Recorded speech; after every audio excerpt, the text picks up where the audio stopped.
Hello, ladies and gentlemen, welcome back. My name is Solari. I'm joined here, as always, by my beautiful, amazing colleague Brilman, and we are yet again in the playoffs of LFL 2021 spring season. Brilman, please enlighten us. What do we have today?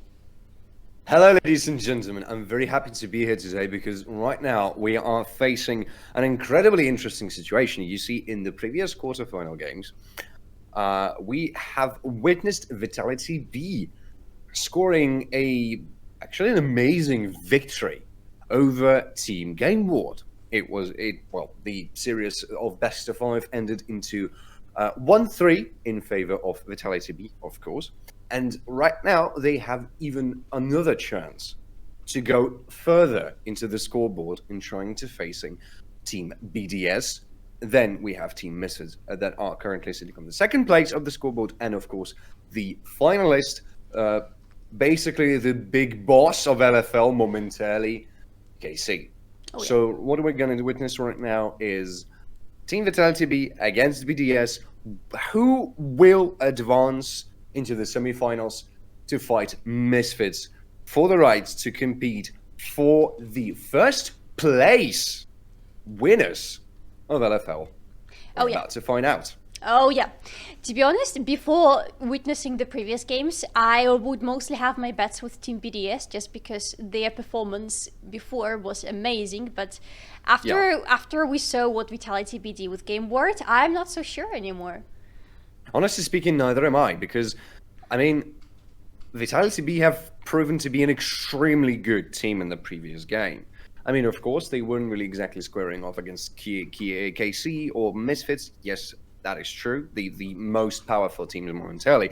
But still, they have proven themselves to be quite a worthy adversary.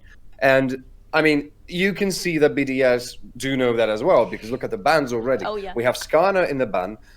My Skarner main soul is being totally hurt right now. I can understand because my Rel mainer soul is being hurt as well, but you really want to not let Haslin take that Rel because he is amazing with her.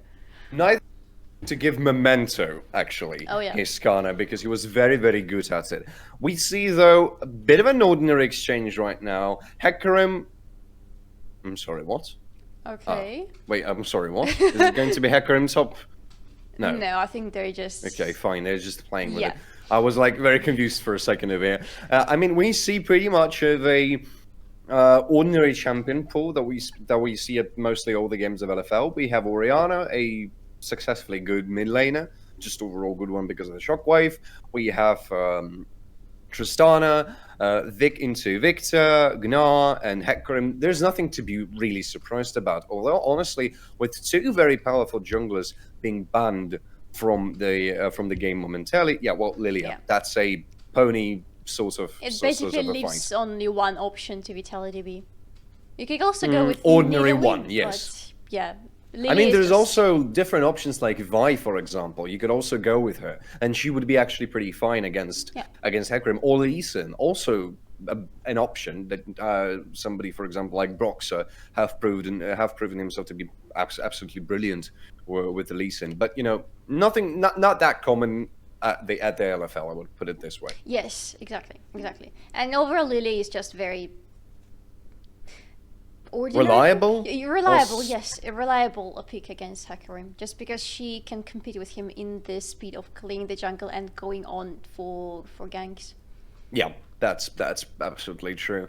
Also, the support bans, pretty much ordinary as well. We have Thrash, we have Alistair. Probably right now, Vitality.Bee are going to look to ban some kind of Kai'Sa? Xayah? Xayah, yeah. This is nothing to be very surprised about. I am wondering why there is still no ban of the top lane, because right now Vitality.Bee have an opportunity to go with Gragas, Renekton, Aatrox, Gangplank as well. Jace is not... Oh, Jace is banned. Jace is banned. Sion is going to the bans. I think that we have seen Raven to play Sion as well. Yeah, we have. So I think it was in the first game. And here we go. That's the Renekton we've been talking about. What I'm wondering, though, what are they going to go with the support in here? Because most of them are banned momentarily. Seraphina is also in the bans. I am betting there's going to be a Kai'Sa for BDS. Yeah, most probably. if they don't pick her, it's gonna go to Vitality.Bee. Although No, they have to. I mean Tristana, you have Okay, Tristana, yes. so Yes, she's not going Aphelios mid is lane. also an option. So Aphelios or Kaisa, or how do you want to say Kalista? We've seen a lot of Kalista lately. Yeah, true. It's going to be Azrael. We haven't seen that in quite a long time, Is it actually. gonna be Yumi? Is it going to be Yumi? Yeah. That's exactly what I was thinking about. I mean, it's more of a Russian combo, honestly. We've seen that combo to be played quite a lot in the Russian LCL in the previous year. Not so successfully, to be honest. But it depends. Laning phase was quite successful. It's going to be Leona. Okay. That actually doesn't really... Nautilus? Maybe? Maybe. Or some kind of an AP support. Karma? I mean, we've seen Gragas in the previous game, Gragas support. That worked pretty well It could be also a set Real. support. Just adding some more meat together with Renekton. Not a good... Nautilus. Yeah, Nautilus. Yeah. I mean, Control a set tankiness. wouldn't actually pretty work fairly well against Ezreal Leona combo, because Leona is very heavy control oriented champion, while Ezreal is able to get away from Seth's E quite easily with his own phase jump. So, you know, I don't really think that would have been the best of the options. Yeah. But right now, the bot lane compositions are pretty equal. We have Jumpy ADC, who is able to either jump in the battle or escape whatever comes his way, and a very chunky support who is just there to, you know, provide some mid shield to cover this It's ADC. jumpy, tunky, chunky.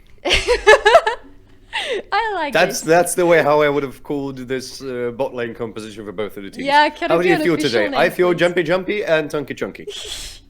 Oh my god, I love it. I mean, whatever suits you the most. And honestly, like right now, for both of the teams, it seems like we are just touching the ground right now, because both of the teams have a lot of very good combos.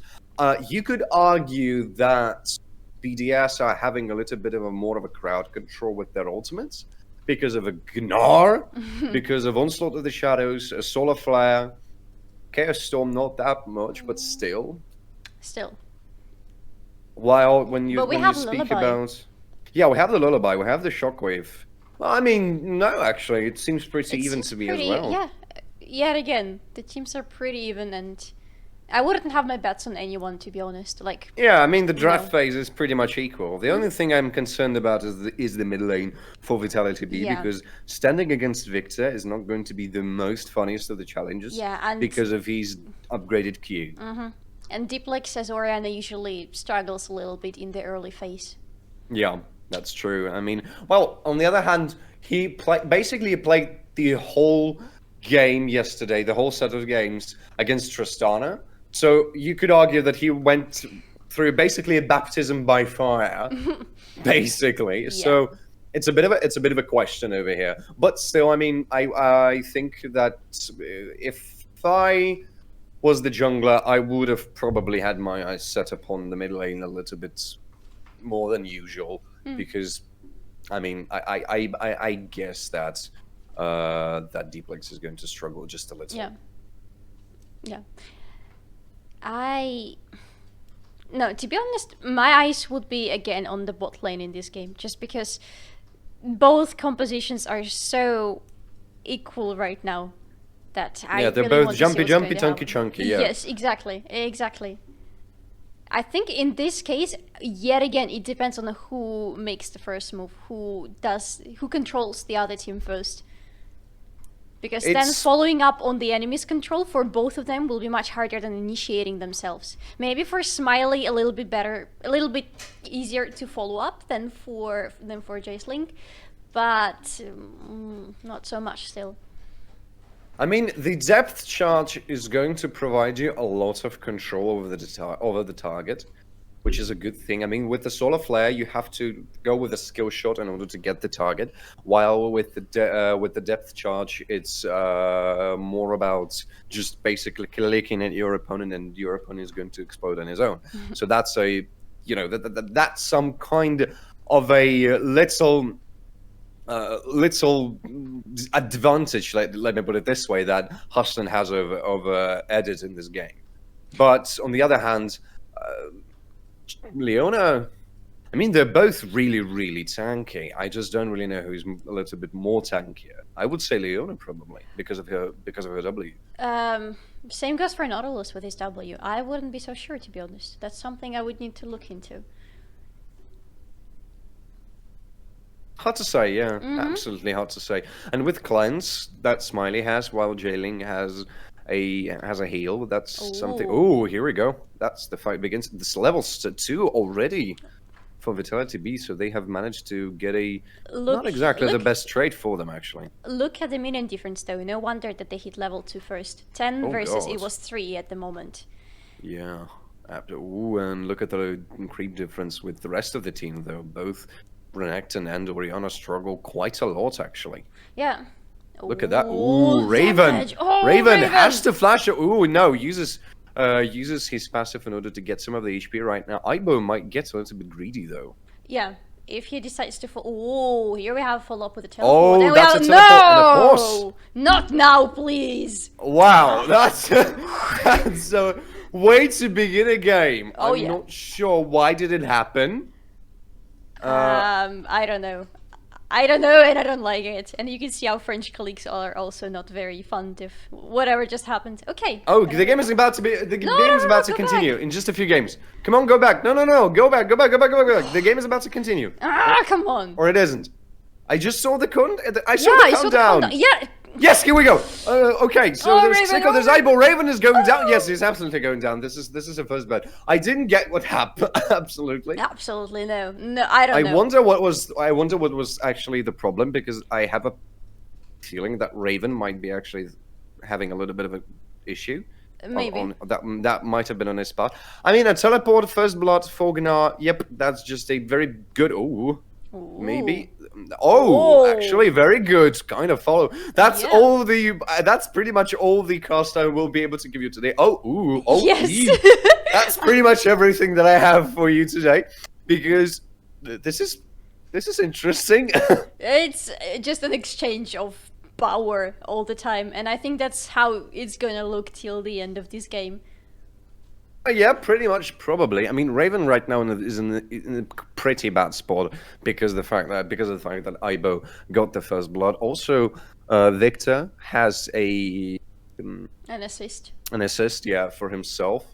Blue Razor is actually going a little bit deeper. Oh yeah. Oh, Memento. And here comes Memento. He's going to be spot on the ward, so that means that Blue Razor is going to go away. Yes, with no problem. And Shockwave is not available yet.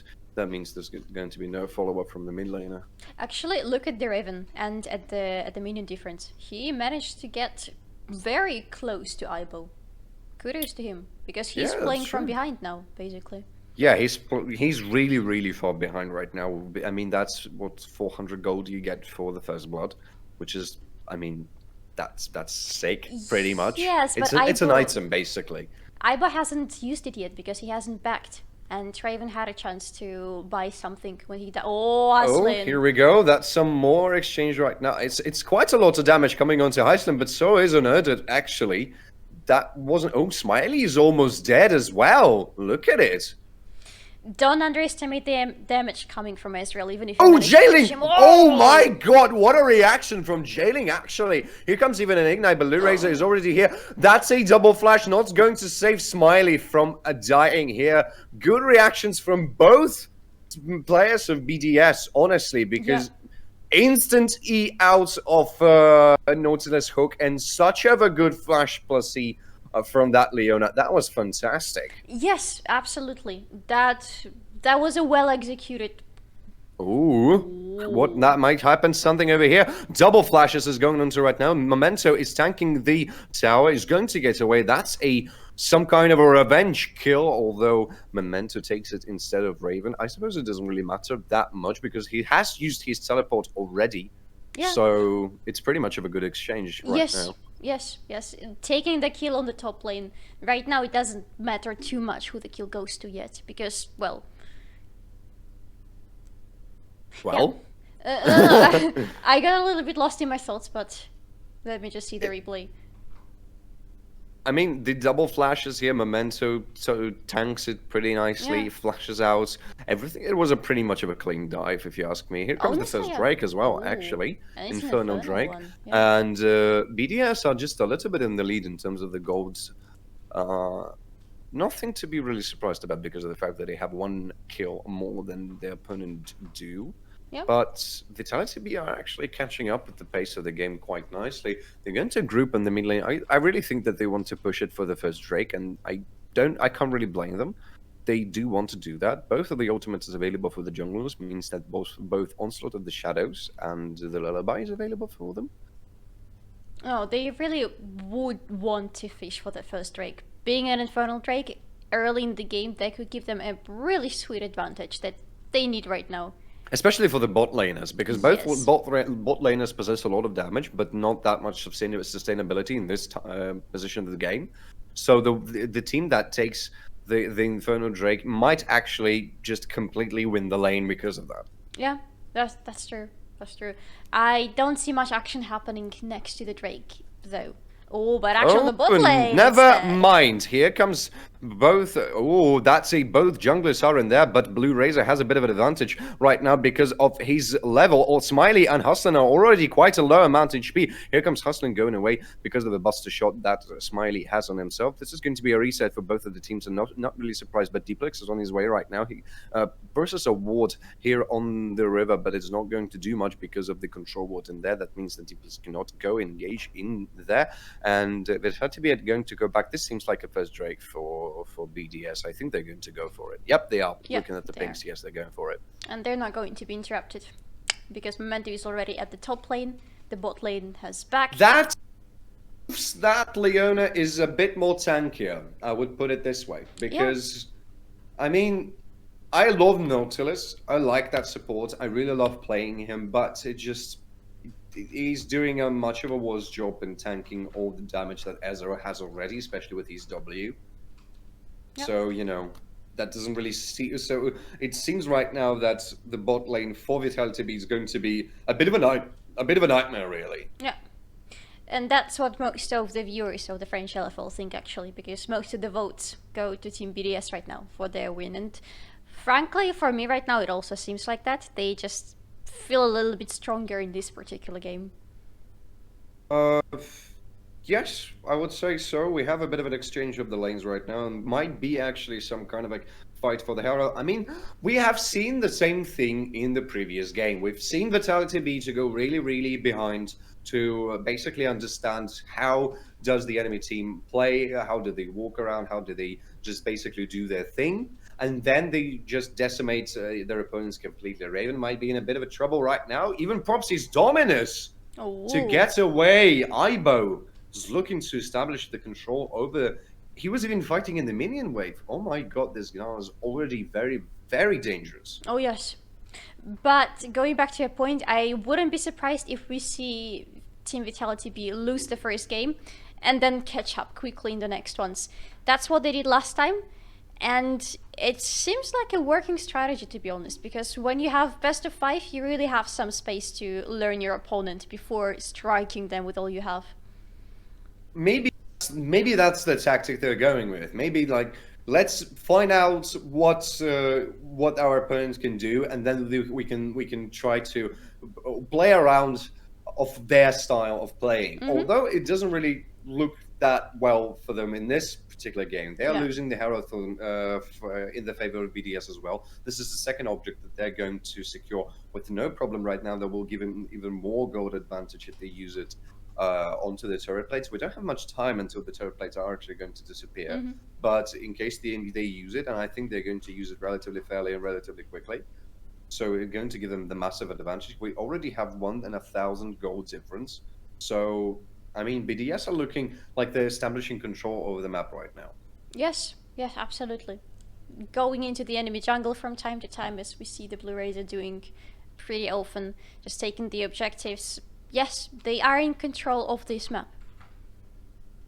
I'm not exactly sure, although, how Vitality.Bee are looking to play this one, because, I mean, it's a fair tactic that you throw away the first game It is pretty fair. It is pretty much of a fair tactic. I get it. It's a best of five. You can do that. Yes, that's true. There's no problem. But do you really want to do that? Because I mean, there's also a morale. Speaking of a thing, because you're getting the morale boosted for your opponents, and if you do that, the true shot barrage going into the top lane to prevent Smiley from farming those turret plates. He's not going to get it actually because of that. No. But I mean, going back to my point, you're going to boost their morale, and how well is going to pay it off for you in case BDS are just going to go wild and like try to rush you down. They are capable of doing that. They are showing it right now. Yeah, I mean, boosting the opponent's morale can be actually a good thing for you because we've seen it happen to Misfits already when they become overconfident. Oh my god! Oh, this lullaby hit the target. Xeko has been spotted in the warded top side of the jungle, and that is a very good kill for Vitality.Bee, but they're going to lose an objective because of this as well. That's exactly the use of the Herald I was talking about earlier. Yeah, exactly. But managing to secure a kill on the enemy mid laner is, I would say, no, it's not equal, but it's still like, oh, Raven, you almost did it. So unfortunate.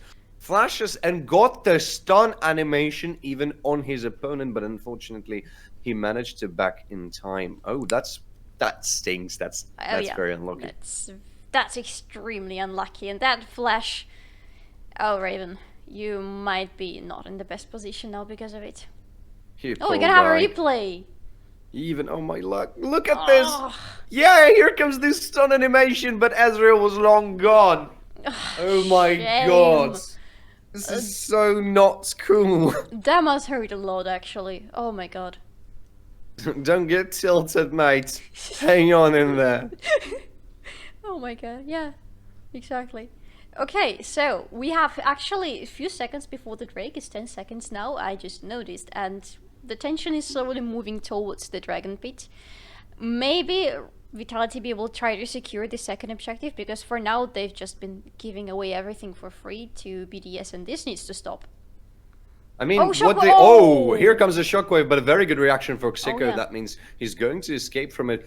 Brilliant reactions shown by BDS in this game, honestly. Like, the way of the speed of answering onto those initiations is that's just incredible. Yeah, but they're taking the Drake, as I said, and there is no reaction happening from Vitality.Bee, even though they knew perfectly that that's what Team BDS would go for. Mento is far away, so I suppose that's one of the reasons why they're not going in there, because without Smite, I don't really think that you can actually try to fight for it, again, especially against Hecarim. Yeah, that's true. But still, it's the second Drake for BDS, and they are going to try to get that Mountain Soul, which will help them a lot. I mean, do they actually need that help? I'm not entirely sure. Vitality.Bee might be fishing for some kind of a good gang right now. They thought that Aibo is going to stay in the lane. He didn't actually do that, which is a bit of a shame for them, because they're going to lose the time a little in here. Yeah, well, losing actually a lot of time. This is a very passive game for Vitality.Bee, honestly. Like, BDS are 2,000 gold lead for them, 2 Drakes, a Herald, first tower also in their favor as well. I mean, if the pace goes like this, and then within the next 10 minutes, I would say that BDS are going to win the game. Yeah. So this game is incredibly passive from Vitality.Bee. I'm not exactly, again, if it is the tactic or Vitality.Bee are going down, I don't know, but it just seems a little bit odd, honestly. I'm thinking if they actually win today, and if they're going to meet with Misfits next week, their tactic might actually not work, because we know that Misfits are really good at adapting to the enemy's playstyle. So they are going to do the same as Vitality.Bee are doing now. They're going to try to understand what the opponent is doing and try to play their cards, basically. So they might need to rethink how they approach the first game, because right now it doesn't look like they're even going for the win. They're just, playing, but not putting their heart and soul into it. Here comes the onslaught of the shadows. That's a very good catch onto Hustlin right now. He's going down extremely quickly. Here comes Raven, though, as well. Here comes the Solar Flare. The Dominus, everything is being propped up. He's alone in there. That means he's going down fairly quickly. the fight is going to stop. This is a reset. Here comes the Gnar ultimate from here. Here comes the shockwave, but Aibo flashes it away. Smiley's probably going down. No, he's going to flash away, even uses the cleanse. Probably didn't have to do that, but he's going to do this anyway. Aibo is going to escape on a last bit of his health. And second hero for BDS. I mean, yeah, this is an incredibly passive game from Vitality.Bee. That was a lot of ultimates missed. Really, a lot of them. We're going to see a replay, but I mean, here comes Blue Razor with an onslaught of the shadow. While the replay is going in there, here comes the lullaby. They have picked the kill onto Psycho, and even though Hecarim was there to try and help his teammate, he didn't manage to do that. Nice. So that happens in the moment where we see the replay over here. This is also a bit of an odd moment for me because, like, comes the flash and the cleanser. Oh, and Smiley's going down in the same moment while we were looking at the replay at the hands of Aibo. What happened? I don't know. Maybe we're going to see. The bronze emote. Yep. The bronze emote from Smiley. Self-irony, self-roast. Don't know, how do you call it? I don't even know, frankly. But in the last team fight that happened, I didn't understand the shockwave. Oh, here comes the replay onto Psycho. That was, I mean, a pretty good catch for Memento goes golden actually here to get away from the Razor. Are we going to see the fight on the bot lane? Yeah, we're going to see this. Look at this. Smiley farming without any kind of a problem. Herald is going down in the meantime. And here comes Aibo. Oh, that was a Trushan barrage. Oh, that explains things. That explains everything. Wow, he would have been able to get away actually, if not for the jailing. Very snipey-ish true shot barrage from jailing actually. Yeah, well done. Is staying on the one right now. Yeah, okay, they know about that. That's good. At least. Okay, that is a hunt for the tower on the bot lane. And Aibo is alone there and not in his Mega Gnar form anymore. Oh, he's not alone anymore. Look at that. So the tower He's not alone, but, well, the tower is going to leave. It's going to take a lot of damage because of Smiley's Tristana. Yeah, so, and the tower also takes a lot of damage from Tristana. Yep, because I mean, this E is just an ultimate tool to push. So that basically is a bit of a normal thing for them. Psycho, both with jailing around. Memento might be caught here in his jungle. Here comes the Solar Fly, but he goes golden and manages to dodge this one out of the game. Tries to get away, but no.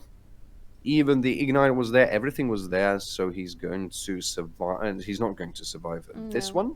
Aibo teleports on the top lane because Raven was in the meantime trying to push it. Here comes the Mountain Drake, and they're going to take it. Yeah, BDS are just in full control of the game. Absolutely. They just taking. Oh, Raven is trying to fish here. Dominus! Here we go. The fight starts absolutely brutally over here, but he doesn't have enough damage to fight with him. But here comes Smiley. Both was hustling. He manages to live because of the amount of lifesteal that he has. That's a shutdown for Smiley. A big one. Revenge, let me call it. I would say this is a bit of a revenge. Yes. It's served cold. Yes, but if it wasn't for Smiley, Raven would be going down. Absolutely. He didn't have. If it wasn't for jailing, Aibo would have been going down from Smiley as well. True. Okay. So that's the revenge. Yes. For you. And that is a tower for BDS. Another Both one. Actually. Vitality.Bee actually took a tower of their own right now in the top lane as well. So but they're going to, if they're not going to address the fact that there is 3 members of BDS and a Herald at the bot lane, yep, the tower is going down extremely quickly. The inhibitor is left open there. They're not going to push for it. I mean, they don't really have to because the Baron is up. Vitality.Bee have no way of controlling over the things that happen on the map. Yes, we see some good skirmishes from them and some good catches, but I mean, 4,000 gold difference, 20th minute into the game. The next dragon for BDS is going to be the Soul Dragon, the Mountain Drake. I mean, do they really have to push the inhibitor? No, they don't. So that pretty much settles it. Yeah, I think so. But I think now BDS are going to try to go for the Baron because that's like a ticket for them to end the game quickly. Oh, the passive proc went on Raven just after Aibo died. That's brutal. Oh, we're going to see a cannon barrage. Oh, did he? It catches him, but he did not kill him. That would have been a great snipe if it worked out. Oh yeah, that was close, and if only it hit, it would have been Oof, Yeah, beautiful. just a little bit earlier, and that would have worked. Yeah. Well, still. True shot barrage, ladies and gentlemen. Oh yeah. Still, it was a good try. It was a beautiful try. Oh, actually. Ooh, Vitality.Bee looking to Yeah. establish control over. Oh my Oh, god! Memento. Also being chased with the Chaos Storm, while in the same time Onslaught the Shadows and Solar Flare catching both Smiley and Huston. Smiley has to use his W in order to get away, but that's an exchange of the kills. So, oh, massive shockwave! From Deeplex, this fight has definitely turned around. Erdit is going down extremely quickly. Smiley is going down as well because of jailing. That's 3-on-3 right now, and Aibo just joined the fight. So that means Raven is probably going to go down as well. Here comes the Gnar from the Flash. Raven flashes away in order to try to stay alive. But Blue Razor, you can't do anything against the Cavalry. Maybe Memento is going to go down as well. Maybe not. No, actually, here comes the stun, though. A very good one by a shield from Deeplex. That means he's going to be saved, but Jailing is on the chase. He's going to try and take it. The True Shot Barrage is not available for him. Such a shame. Must be for Jailing. Overall, quite a successful fight for Vitality.Bee, actually. Yes, yes. I mean, it was a good fight from both teams. But BDS are still in the lead. Yeah, but there was one thing, and that was that shock wave from the Yeah, it was just beautiful. Finally, I think we're going to see the replay. Yeah, we actually haven't seen such of a beautiful shockwave from Deeplex. Congratulations, man! Yay! Finally, I did it! We've been waiting for it for a long time. And this is going to be the shockwave right here. Yes. Boom! Boom! Yeah, Three people. That's a beautiful one. Yes, it didn't do as much damage though, unfortunately. Oh, and J-Link is just a bloody sniper with that Q. What is he doing in this game? Oh my god! That's what he's doing. He's just sniping for enemy champions and he's killing them, especially Smiley. Poor Smiley. It's. My god! Here comes the Baron that we've been talking about for Team BDS. I think that. Ooh, the Baron is going down quite quickly, actually. Already half his HP. Hustlin is only moving into it right now. Oh, are they going for reset? No, they're not. Are they going? Yes, they're going to reset. No. They're going to reset right now. Here comes the Solar Flare onto Memento. Memento is being focused quite nicely right now, but here comes Golden. Here comes the Onslaught of the Shadows as well. That's a fight continues. Memento is going down quickly, but here comes both the members of the... Oh, no! The damage from Victor is way too much. That is a triple kill for Psycho. Deeplex is going down quite quickly as well. That's an ace, and yeah, even though, again, pretty nicely executed from Vitality.Bee, but this Victor is just way too much popping off right now. They managed to reset the Baron, and they almost managed to kill Psycho, but they weren't quick enough to cut him off. This initiation was a bit of a chaotic one. You can see that they're just fully going into Memento right now. The Onslaught of the Shadows. He tried to go for Smiley, but he was interrupted with that Lullaby. And nobody was, except Raven, almost nobody was actually trying to get Psycho, so he manages to get away with any kind of a problem. Neither Psycho nor J-Link were in any kind of trouble at all. That's why they were fight, just they were just standing in the back and doing some damage, and now they're going to take also the Drake. Apparently they won the soul, and then they have 2 minutes to finish the game. Or, I mean, I'm not 100% convinced they can do it, but they can definitely go for it, and there's nothing that prevents them from doing that. Here comes the Mountain Soul for BDS. It's a 7,000 gold lead, actually. Oh, it's massive. It's pretty massive at 25th minute of the game. Absolutely, yes.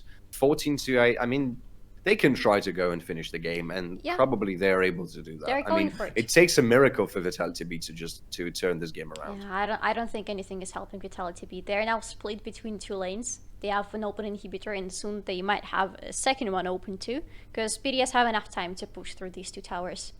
And Aibo is just here to destroy the second inhibitor with the help of precious minions. They cannot defend their base from 2 sides. Oh, look at Smiley, though, actually. Look at Smiley. He's getting another tower at the top lane. While Memento is getting caught here again by Erdit, he's going... Oh, that's a lot of things getting in there onto Memento. That's why he's not going to be able to proc his Lullaby. So BDS are just deciding to go full in to try to prevent Smiley from doing a lot of... basically backdooring right now. They take the 2 kills, they take the tower, they take the inhibitor. That means they are saving themselves from the possibility of the backdoor. But Smiley is here right now, which is not exactly the best for them, because that means that somebody can go down pretty quickly. If Smiley is not going to be the first one, he turns 2 flashes actually, and Hustlin is going down quite extremely quickly. And here Smiley has his does not have his flash, no longer available. The first Nexus turret is going down relatively quickly. Here comes another engage from Murdered, but it's going to be disengaged. Here comes Smiley down, but he takes jailing with himself into the grave. But here comes the second turret. It's already down. Memento is here to try to save the day, but it's not going to be possible for him. That's an ace for BDS, and they take the first game in a very comfortable fashion. In a comfortable fashion and a timely manner. It was just, as I told you, once they got the Baron, they just had their nice walk to the dragon, they took the soul, and then we're like, why don't we finish the game now? Because we can. And they could, and they did. See? Absolutely. I mean, it was an interesting thing from Smiley that he tried to backdoor to split push the game. Yeah, but he was pretty successful with this. That's why BDS went actually with fall in engage. Yeah. In the enemy base, but I mean, this game was just No. I mean, not exactly something you want to see in the quarterfinals from Vitality.Bee. I really hope that they pull themselves together in the next one. So, in case you're not excited, be hyped, because in the previous quarterfinals, this is exactly what we have witnessed. So let's hope that we're going to witness it yet again in the next game. Oh yeah.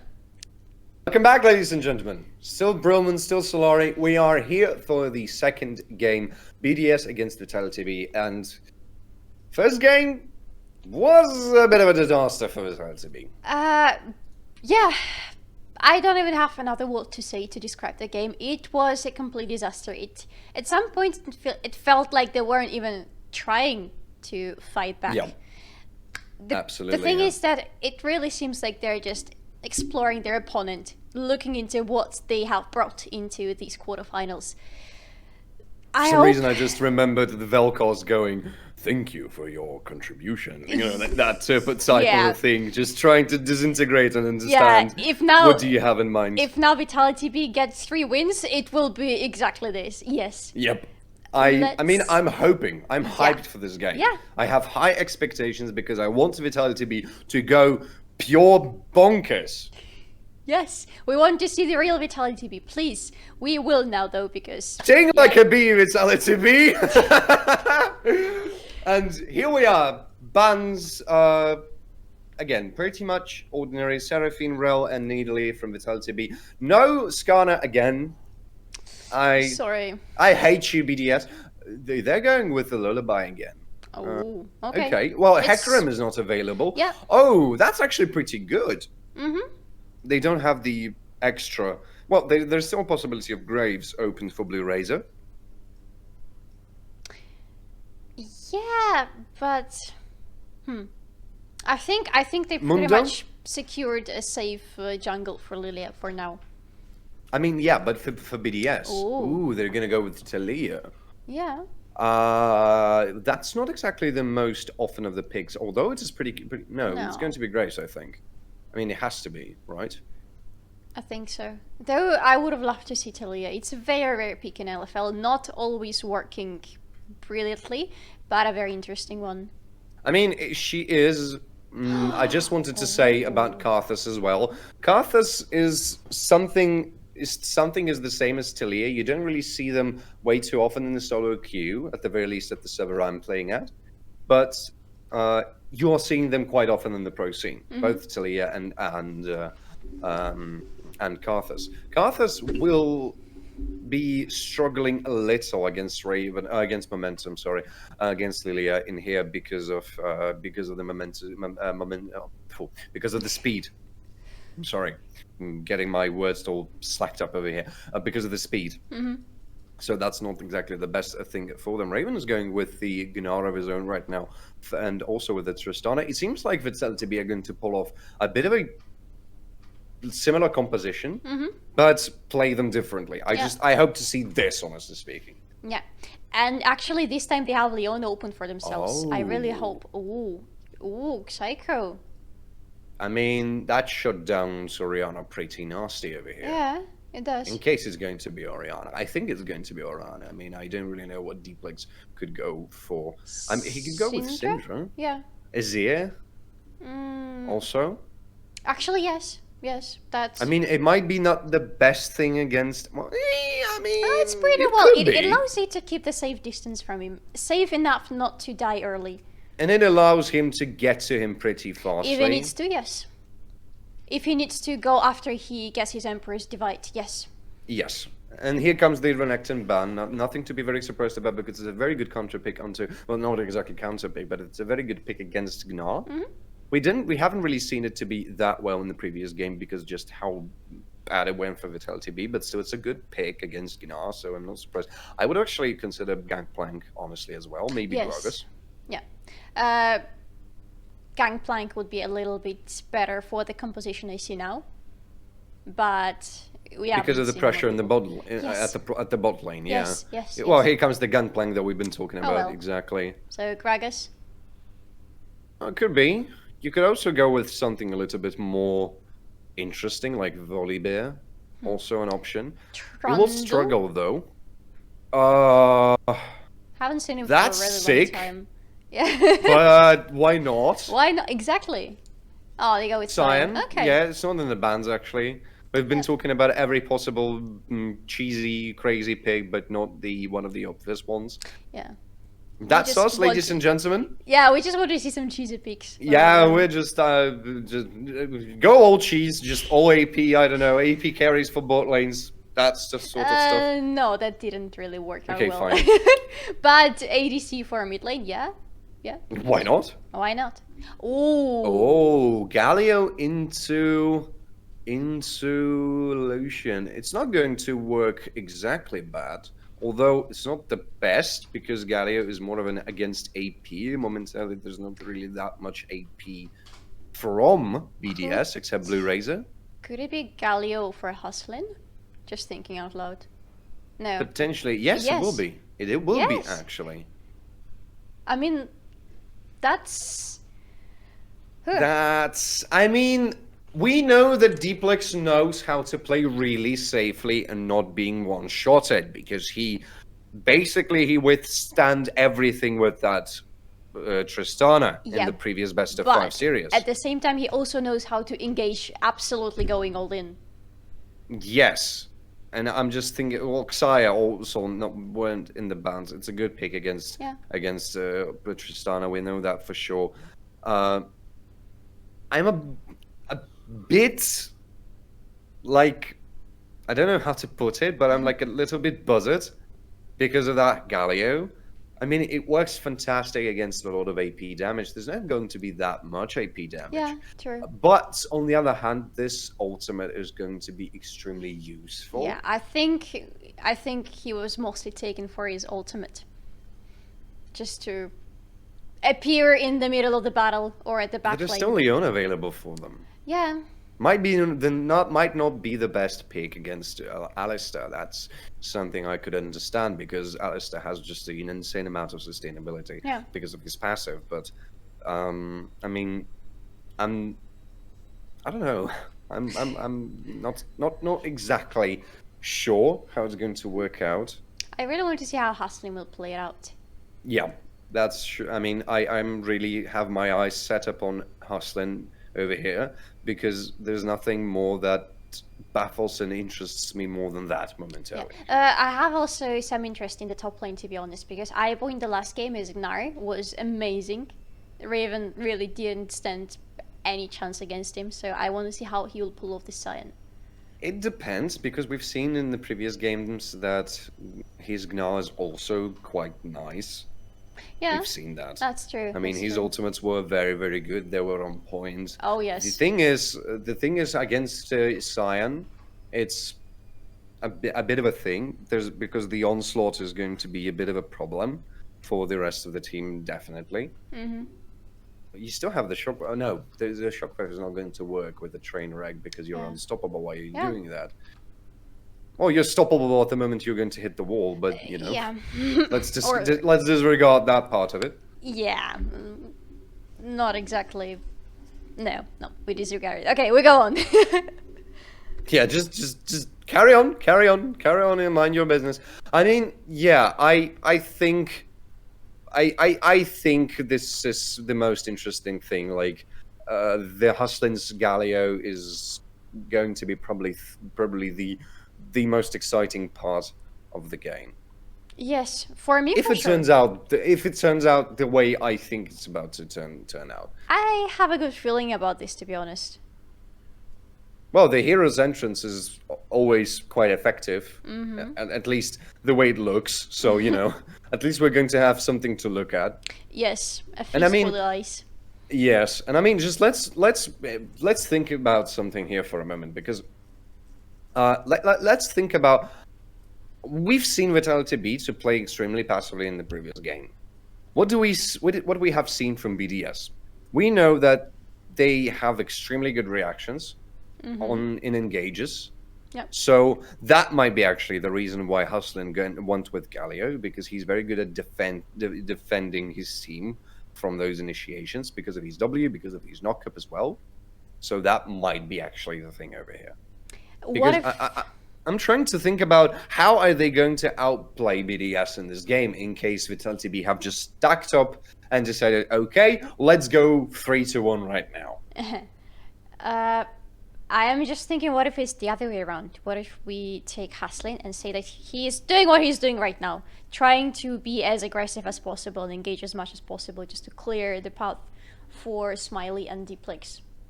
Wouldn't you go with Leona then? I mean, yes, Galio has a lot of damage. He has pretty much a lot of control of his own because of the W, because of the knockup. Also, a very good tool of basically zoning your opponent with your Q. Just remember, And a lot of teamwork damage from your passive, OP. also some shields and some control with the knockup from your hero and entrance. Yes, that is all true. But in case you want to go full aggressive and just sustain everything that the enemy team has to pull on you, it seems to me that it's the best thing to go with Leona. Ooh, Raven is going quite deep in here, actually. Now he knows that Blue Razor is around here. I had some technical difficulties again with the sound. I apologize. I don't know why my computer decides to act like that when I am casting something for the second day in a row, but fine. Technical difficulties are technical difficulties. Yeah, nothing you can do about it. Just, hope they Just don't deal with appear this. again. Yeah, but honestly, I really, really look forward to see how Haslin will play here, because I have to agree with you. I'm not sure whether he shouldn't have gone with Leona exactly here, so that's why I think he has a plan on his mind, and I want to see what it's about. I mean, there is definitely a plan, and I am sort of interested in it as well, because I understand, kind of understand I think that I do understand the direction they're trying to go in. Because honestly, again, Galio is just very good at zoning and defending, even going like with a straight and decisive offense as well. All the tools is there for him. Yeah. It's just a question if how well it's going to be pulled off. Because with Leona, for example, into that Karthus, it could have been a potential just killer. Because you just go with your Leona, you stun him, you do all the control, and then Smiley just decimates him off the map. Mm-hmm. So that's something that you could also have in mind. With Haslin, it's right now with that Galio, it's something similar. It is, but the moment he uses his knockup and the taunts, there's nothing more else you can do. You don't have that much of. Well, I mean, on the other hand, he is against AP, so he's going to be very good against this Karthus. Yeah. I mean, Haslin doesn't need to do much after he is engaged. His pool of the champions and his game style tell us that he is the engaging type. He needs to jump into the enemy team and start a fight. After that, he needs to survive, basically. And he will be able to survive. Oh, here we go. Psycho going in. Actually using his... here comes actually the defensive flash as well. And the very aggressive flash from Memento. That's the first blood. Is he going down? No! He manages to live. Well played, Vitality.Bee. Maybe we see finally the comeback of the team. I hope so, but that was really nicely done. I mean, Memento is really good at calculating the tower dives. He feels the moment when he needs to jump out. And we've seen it already in the last game. We see it Yeah. right now again. That's what he's good at. And I like the fact how Deep Legs baited the dash from Psycho, thus creating the situation where the only thing is available for him to jump away is the flash. Yeah. And with that kill, I mean, look at the creep difference right now between the mid laners. With that difference, he basically... Oh, hustling. This is clearing the walls right now. Nothing else in there. But again, with that difference right now, with this first blood, that means he's going to be a little bit closer to him, going toe-to-toe with him. Yeah. And this is the only lane that actually is struggling in the lane phase, because we've seen that the Vitality.Bee have all sorts of control. Oh, Deeplex taking... Oh, that's not exactly actually the best trade for Psycho either. He lost half of his HP, both with Deeplex over here. Yes, but still Diplex was taking a lot of damage there. That was pretty dangerous for him. That's why you ban Lucian when you go with Orianna. I mean, Yeah. that's nothing to be very surprised about. But again, Vitality.Bee are extremely pushing the lane here on the bot lane. Smiley actually might be in trouble right now. Gets away. There's both heals that are getting used right now. Here comes Hustling with a lot of damage. Is he going down? Yes, he is with an ignite. Well played, Hustling. Oh my god, yes! That was so good. Kudos to Smiley for leaving. That heal came just in the very last second. Kudos to Hustling for following up, actually. I take all of my words back about this Galio. This Galio is fantastic. I take all my words back. Yeah, you should.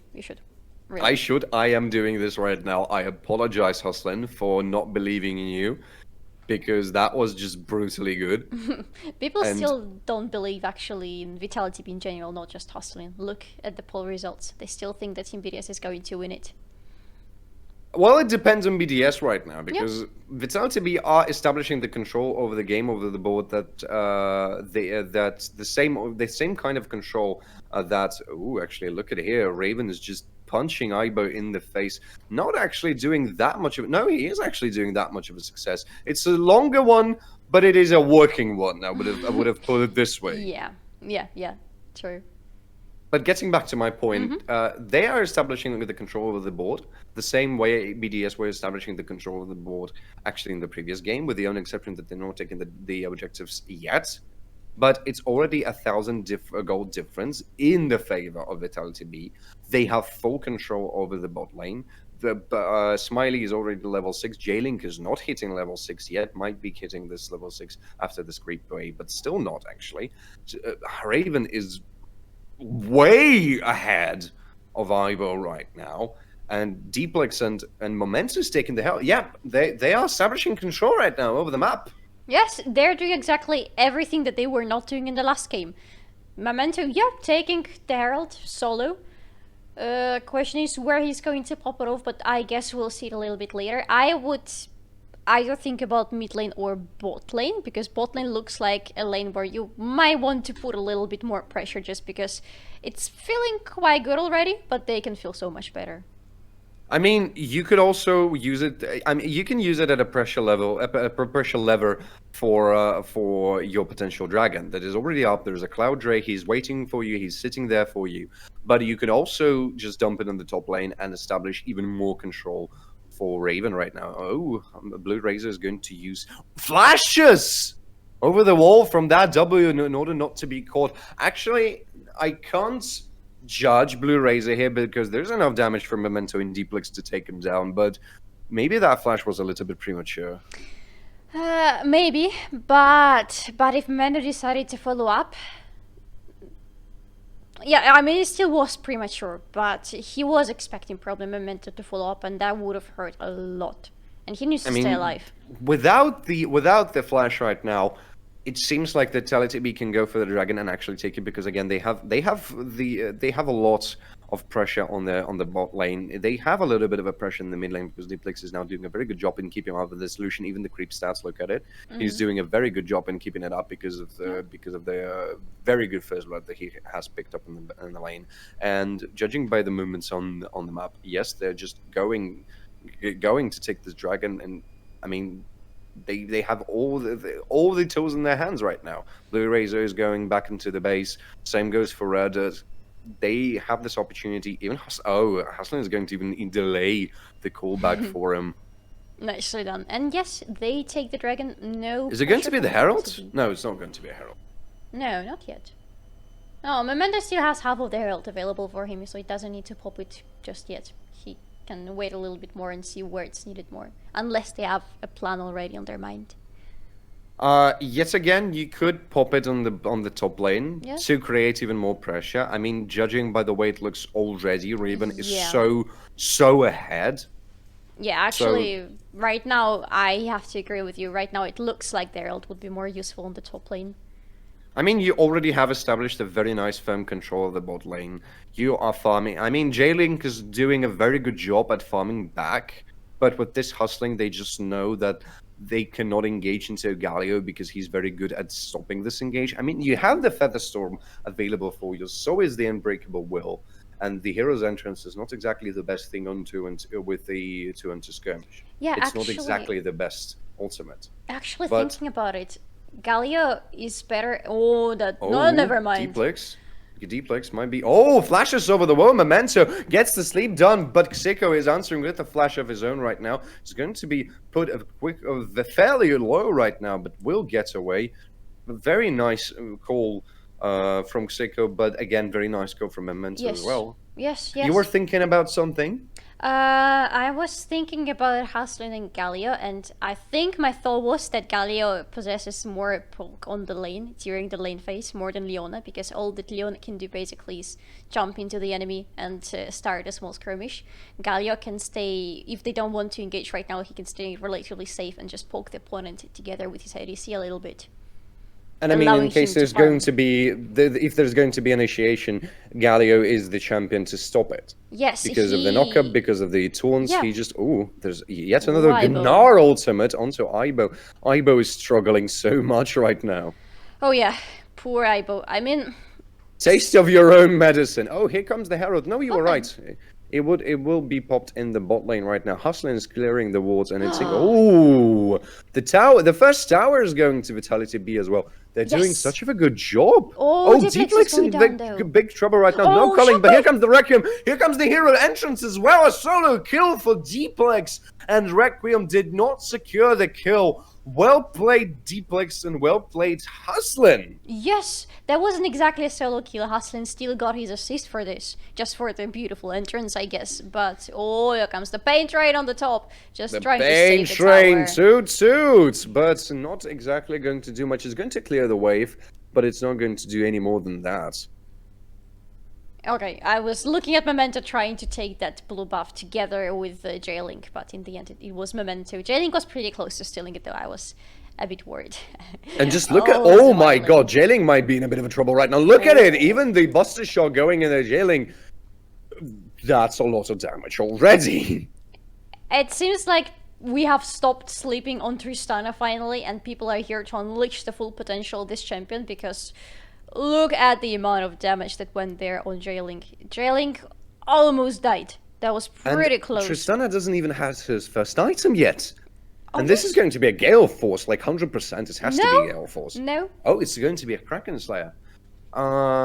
Because of Cyan and Alistar. And Alistar. Oh, yeah, that makes sense as well. The only thing I wanted to point out, though, before the action on the bot lane happened, look at the goal difference already.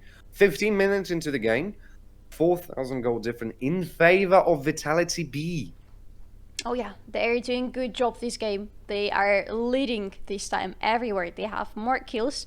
Actually, BDS haven't secured any kill on Vitality.Bee yet. They have more towers. Is it going to be a 3-1 for Vitality.Bee again? I have a feeling, to be honest. It seems like that's what they're going for.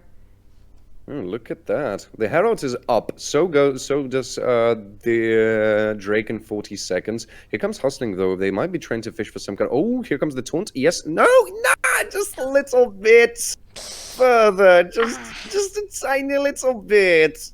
Oh, that's unfortunate. We're Hustling. Though but look at the damage on the tower. Yeah.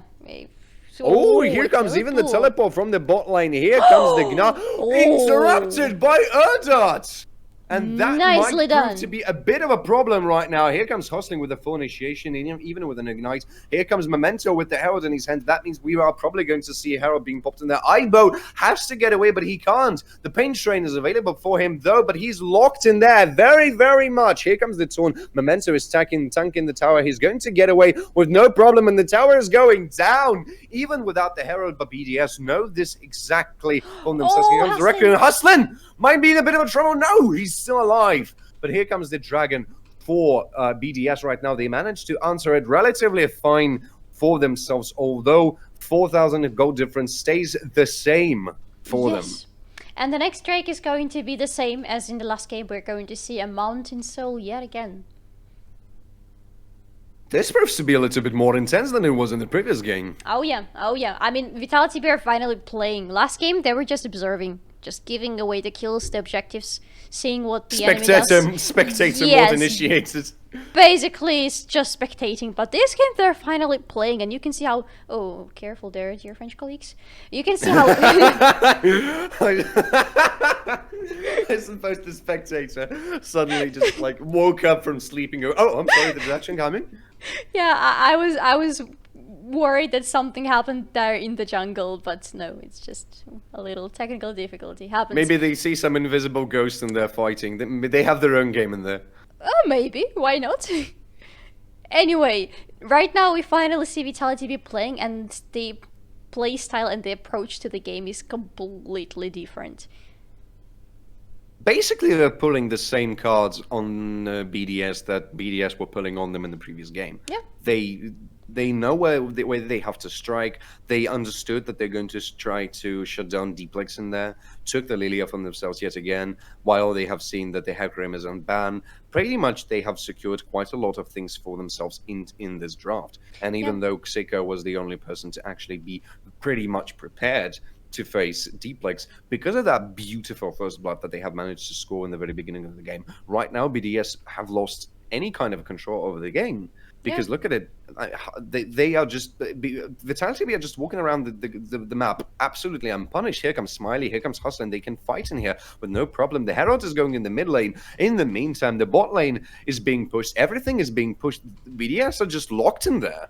Yeah, and the taunt is going in there onto Xiko, but Hustlin probably was going to pay for his life. No, it's not going. Here comes the shockwave onto Jailing, and also Blue Razor. Here comes Smiley taking Xiko with the brutal fashion.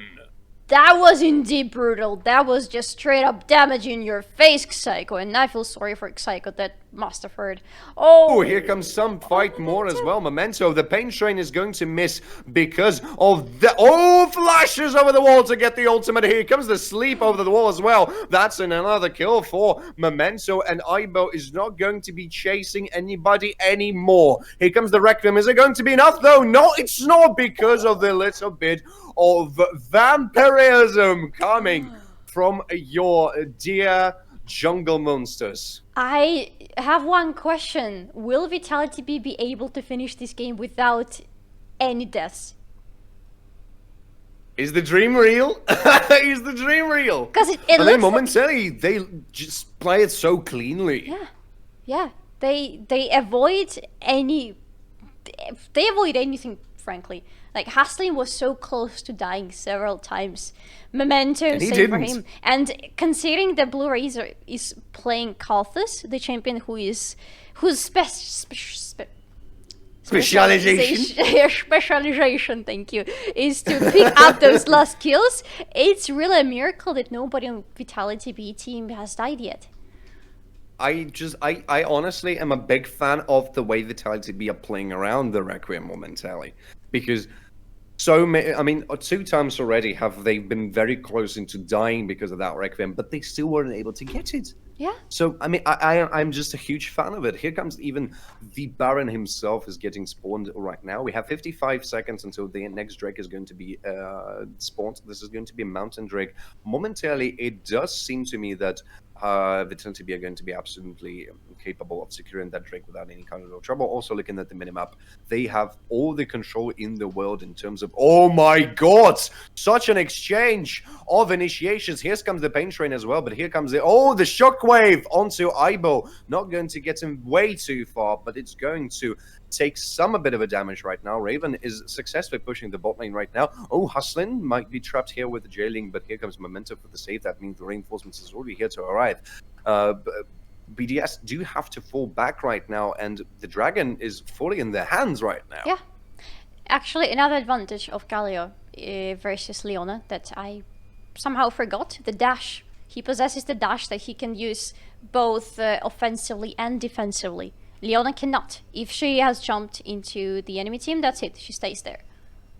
Yeah, that's true. Yeah, I mean, you can't really go over the wall with that, which is a bit of a downside. Yeah. But still, yes, you can. I like the way how Hussein just immediately answered with his own E the moment that when Alistair went for him. Yes. They basically. Oh my Smiley, god! no, Is it going to be the Smiley. first kill? Yes, Yes! Smiley's going down. That's no. a shutdown. Dream is not real. Requiem secures the first kill onto Blue Razor, but Come on, Smiley, why? why are you so bad? No, why did No, you you're die? He's not bad. Not saying it. Absolutely not. Smiley Absolutely is not. good. Absolutely not. Smiley But knows that his was limits very really well. unfortunate But for yes, I mean, there were at least 2 enemy champions next game. I'm not sure, 2 or 3. You have to help me. Two. Okay. That was Urdet, that was Psycho, and the Requiem as a follow-up from BDS. Yes, That gave him so- that gave him a big thing though. This shutdown is pretty big. Yes. Because the goal difference now remains the same. Here comes also actually Memento, but here comes Hustlin as well, accompanied by Deeplex. Here comes the Zorns as well, actually in here. Maybe there's going to be a lullaby, maybe not. There's a culling, but he's not going to hit a lot of targets right now. Here comes a very good sleep onto Urdet and Blue Razor, but Blue Razor is going to Golden to stay alive. He's going to stay alive. That's a Baron for them as well. Urdet is dead. Blue Razor has to go back right now, but he decides for now to stay in here. Here comes Jailing. Maybe they're going to try to steal it, but I'm not exactly... Oh, here comes 2 teleports, actually. Both Cyan and Xeko is going to join the fray right now. Vitality.Bee are fully aware of that. Deeplex is a little bit mispositioned right now. Here comes the Featherstorm on the chase, but here comes Hoslin. A very good chain of control, and he's down already. Memento being tried to chase by Aibo, but Aibo's not going to chase him because here comes the rest of the team. Reinforcements is here. Flashes over the wall trying to get to safety. He's going to do that because of the shield that he has. The reset of the Baron is here, but that's a very good set of kills and a very good fight for Vitality.Bee as they're establishing the control over the board with almost 4,500 different of the goals right now. But there was a good call from Team BDS, especially from Psycho, to try and go full into Deeplex. Just to try to cut him off completely, and they didn't get him in the end, but they reset the Huston Baron was there this for way. the save. Yes, he was there, but it was pretty close for Deeplex to going down. And as I'm saying, the Baron was reset in the end, and that's what mattered momentarily. Vitality.Bee had Although to back close is not enough. You still didn't get Sure. a kill.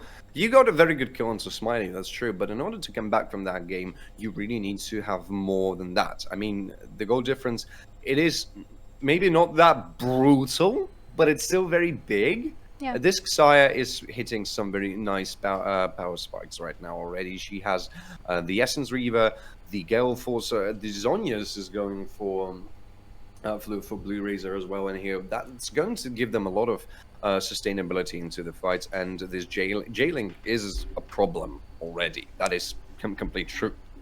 Yeah, he is, especially when he manages to hit the ultimates, which are good. He was the one who almost got Smiley back there. He followed up with ultimate really nicely, but again, as you said, almost is not good enough for them in this situation.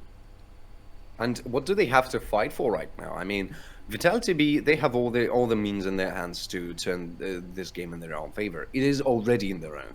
Yes, it BDS is. really have to look for a good way of trying to shutting them down from that Baron. They have done this quite successfully right now, but only for a reset. It didn't result in any kills. Yeah. So what do they have to fish for is a good ace and then taking the Baron. That thinks that they can turn the game around. Can they fish for the good ace though? can they? Like, they possess a lot of damage, but it's not as much damage and control as Vitality.Bee have. They are in a better position, and they are in a massive lead. Like, it doesn't seem so much in numbers, but if you combine everything together, the gap is pretty big, and it hurts BDS whenever they try to initiate a fight. The gap is extremely big, that is true. But I mean, you still, I mean, yes, there's a lot of damage, but you still have quite a lot of control possessing in your hands because of the amount of very good ultimates that you have. You have the Unbreakable Will, you have the Culling, you have the Featherstorm that gives J-Link a lot of possibilities to play around. The Pain Train, maybe not like the best ultimate comparing it to the Lullaby or the Gnar, but it's still enough to possess some kind of a control over the map. Here comes the Pain Train actually hustling with an immediate follow-up. Here comes the Culling, but it's not going to find anybody in here. Aibo is almost dead, but so is Deeplex. Has to go to Golden because not to die from Jailing, and Memento is being caught there. Actually, here comes the Requiem, the Hero's Entrance, everything, but Psycho is already down. Here comes Erdit as well. Vitality.Bee, even though that was a pretty nice initiation and a very good trying from J-Link! Flashes forwards, trying to take Deeplex, but Deeplex with a reaction of his own, going away from it, just stepping out. They're going to take the Dragon, actually. Maybe. Is it going to be... No, it's not going to be an exchange of the objects. No, it's going to be J-Link is doing the Dragon right now. There's no teleport available for Deeplex. That means he's not able to get in there as quickly as possible right now. But they're going to take this Mountain Drake for themselves, which is a very good thing, something you really want to see. The Dragon is going down, so it does the Baron. And it seems like Vitality.Bee are really just fastly going to push this top lane. Yeah, my question is, what Vitality.Bee will do now that they have the Baron on their hands? Because they are pushing through the top lane. Will they try to push it beyond the inhibitor? That's what I want to see. I think they can. I mean, they pretty much can. We have seen in this fight that even though a very good 5-on-5 initiation from BDS is available, here comes actually this very unfortunate flash, but the movement speed from Deeplex was enough to get away from the AD carry. I mean, honestly speaking, momentarily, if you think about it, BDS are keeping up with the pace. They are able to do that. Not so equally, but they are able. But they lack the damage. Yeah. Just look at it. Look at the damage 12,000, 11,000, and 10,000 damage from Vitality.Bee. All 4 members of the team is just doing a brutal amount of damage. Yes, yes. All 4 damage dealers of Team Vitality.Bee are on the top. Only Psycho is trying to follow up, but still he's even behind Memento. So really, they just don't have enough. But they can scale. If they try to drag the game as far as they can try to scale themselves into a very damage-dealing team because you have Karthus, you have Lucian. There's every mean of dealing damage in there. BDS are looking for the trap, but Vitality.Bee are looking for the trap of their own. Raven trying to get in there. Here comes the Grenard, but here comes the Pain Train and the Hero's Entrance. The fight starts, and it's a pretty big one, I might add. The Psycho is being caught in the back lane because Vitality.Bee are already here. Raven is not going down at all. Here comes the Shockwave. Erdit is going down. So does the rest of Team Vitality.Bee, and the Requiem is in there. Is it going to get them any kills? No, absolutely not. Vitality.Bee turning the trap into the trap of their own. The hunted becomes the hunted, and now they can continue on their push without any kind of troubles. It seems like J-Link is not even able to do anything on his own right now. They have 20 seconds until the rest of the team, well, 10 seconds until Alistair is getting up, and 20 seconds until everybody else is going to go out. That means they can take the next turn. They can end the game. They can pretty much end the game here. J-Link is here because he has to try with Erdit. Here comes the fight. J-Link is down in his Featherstorm. Didn't even make it. That's an ace, and that's a second game going into the pocket of Vitality.Bee. Speak about the big statement. Oh yes, kudos to Vitality.Bee. That was nicely executed. That was a drastic change after the last game we just witnessed. And yeah, I think they're going for 3-1. They're trying, and after this game, it seems like they will even have an easier time than when they were playing versus Game Ward, because this was a complete bloodbath.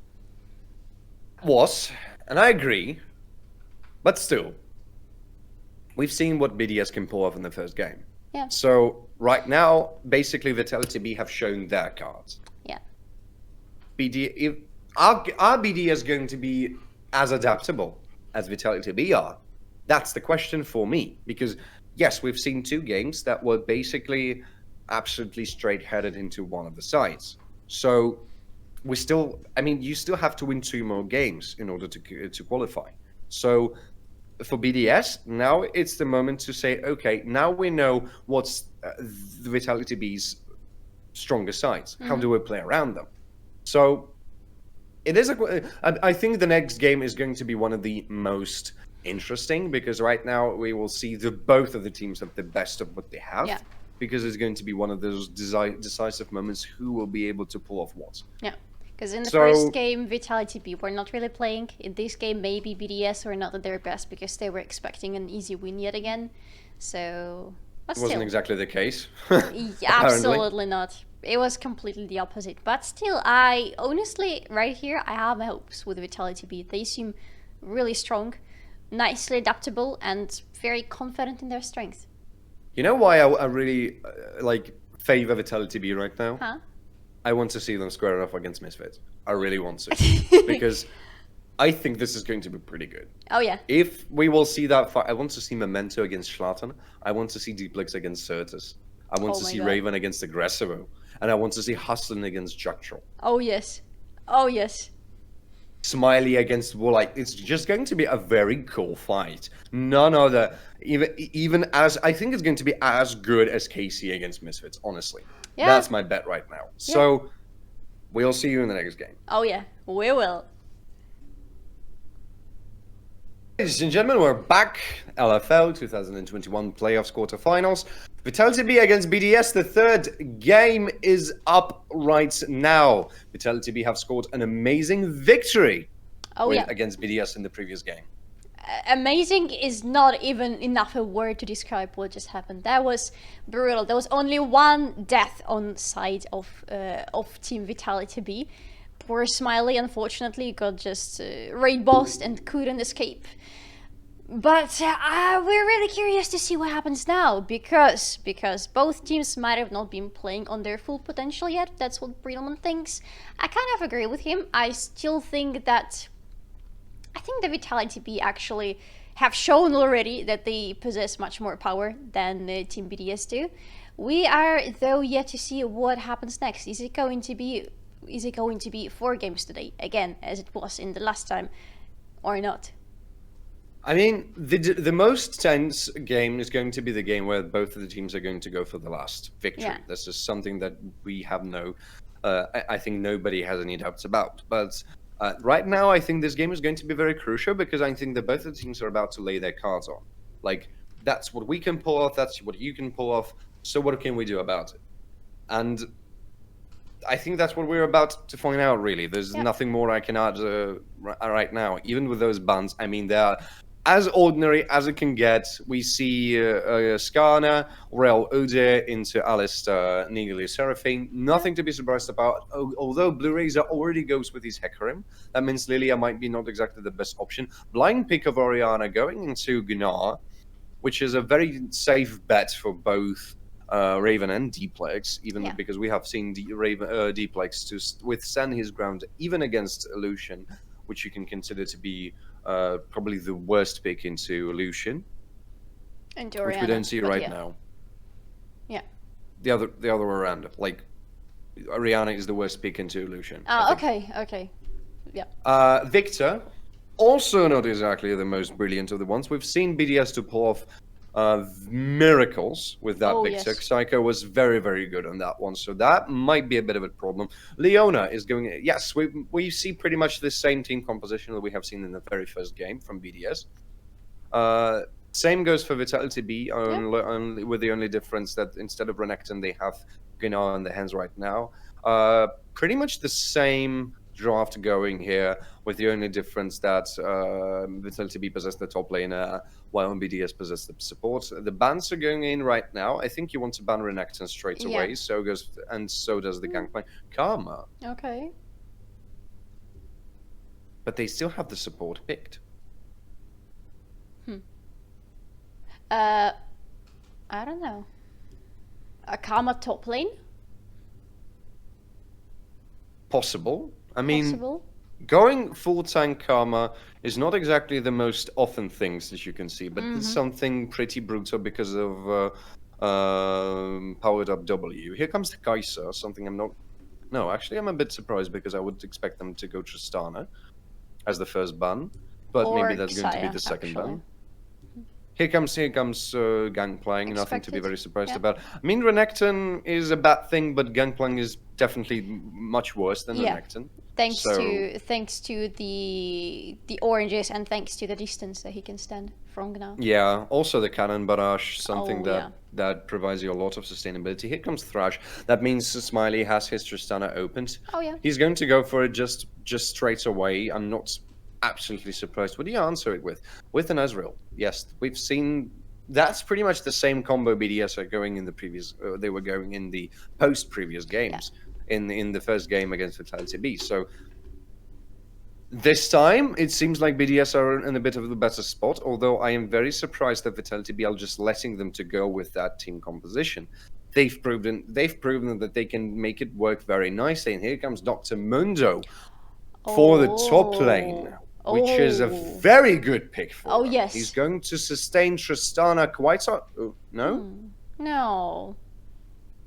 No, Not a fan? Not bad feelings against Atrax. He's a good top laner, we know it, but just Dr. Mundo can be much more devastating if he wants to. I mean, probably I would be in a bit of a more favor because of the sadism. That gives you a lot of ways to play around with the Tristana's immense damage. I mean, Atrax is still pretty tanky, but not as tanky, and he has to prop his Gore Drinker to be even more sustainable. Yeah. And right now, I mean, he can do it pretty easily still, but not as still. We see Galio being played again. I'm not surprised. Hustlin's Galio was just amazing in the previous game. So right now, it's like two best team compos we see for both of the teams. Oh, yeah. So yes, as I said, I have a feeling this is going to be pretty much a clash of how can you answer it with. I think the game is going to be extremely fast-paced because both of these teams are looking to establish some very good early game control. Yeah. The only thing, though, that I'm considered about is the bot lane because Leona into Galio, not sure. I think that Galio might be in a better spot here. That's what we discussed actually in the last game. Yeah, it seems like he's in a slightly, but in a better position than Leona.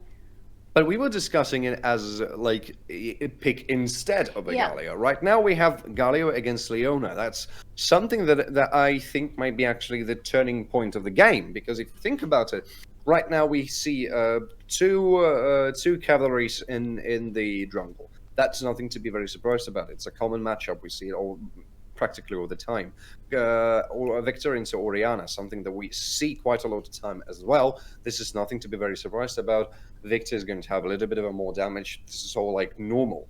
Gnar into Atrax, something that we are seeing quite a lot of times already. That's nothing to be surprised about. But Galio into Leona, and Leona into Galio, whatever the order you want to say it. This is something little bit more interesting because that might be the turning point of the game in the bot lane. Yeah, it might be, and I'm just in general really looking forward to see how this is going to play off. I would have just looking at the supports, I would have my bets on Hustling, just because I think overall Galio should work better than Leona, especially with such ADCs. Overall, for team composition, I would say BDS have a little bit stronger team compo, but we need to see because Vitality.Bee, they look like the team that can do wonders, even if it looks from the draft phase that they are not in the best position, like we saw it when they were playing against Game Ward. So I wouldn't bet my money again. I mean, that's something that baffles me as well. Well, not baffles, but concerns more. That I wonder how Blu-rays and Memento are going to play it out in terms of what is going to be their prime interest. Like, where where who is going to have their concentration on, because I would say that momentarily for BDS, Xiko is the man to go, because Yeah. Jailing, he's able to do things on his own. It is pretty much of a safe spot for him, and going into the bot lane right now, it doesn't really seem to be like the best thing for me, because I'm looking at the Galio and I know that he can pretty much stop a gank. There's a lot of control coming from Blue Razor combined with Erdit. That is true, but still, I mean, it's a 50-50. Yeah. While speaking about Vitality.Bee, you want to buff up this Tristana, because if you do that, he will get rid of Jailing, he'll get rid of Leona, he'll get rid of Psycho with no problem at all, only if he's not going to be caught into a stun. So that's that's something that I'm very interested about. Here we can see some very good actually initiation there, but miss the knockup, which is not exactly the best thing, but overall it's a one trade for them because of the amount of damage they were able to produce. This bot lane is going to be pretty messy. Oh yes, but I have to agree with you overall about the focus for both teams. Psycho is definitely a man to go for Team BDS. Firstly, because it's Psycho. Secondly, because he's playing on a champion who we've seen already is capable of killing the unkillable, seemingly, champions. Deeplex, on the other hand, he will struggle again in the beginning. Does he need immediate support to try to get back? Maybe, but he is not going to be as much of a damage dealer compared to Smiley. Yes, the shockwave will do damage, but it's mostly an incredible control tool more than of a damage tool in such composition when they have a very reliable, a very damagey AD carry. Oh, here comes actually a very good initiation, but here comes also the cleanse. That means there might be a first blood. Here comes the double flash. That means Erdit is back into safety, but here comes Memento with probably some kind of a follow. Here comes AW. It's going to miss because Jailing is also going to use flash, but Memento is still on the chase. We have some more action here in the bot lane right now. In the mid lane, I'm sorry, Deeplex might be caught in trouble, but the eyes are set up on top lane. Jailing got the W. Is he going to burn? Yes, he will going to burn. That's a first blood, but here comes a teleport. That means here comes Atrix. Aibo is here to join the fray. Erdit is not going to go in there right now, and unfortunately, Blue Razor is quite far from here. Oh, Erdit might be caught in here. Yes, that's a double kill, and he got executed. Wow! Wow! Memento, you are the man!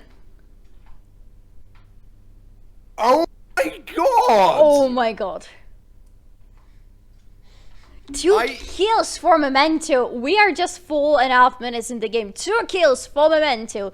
Already 150 gold on his head. Already buying himself some good boots, starting the items, feeling good in this game overall. And not giving actually a kill to Team BDS.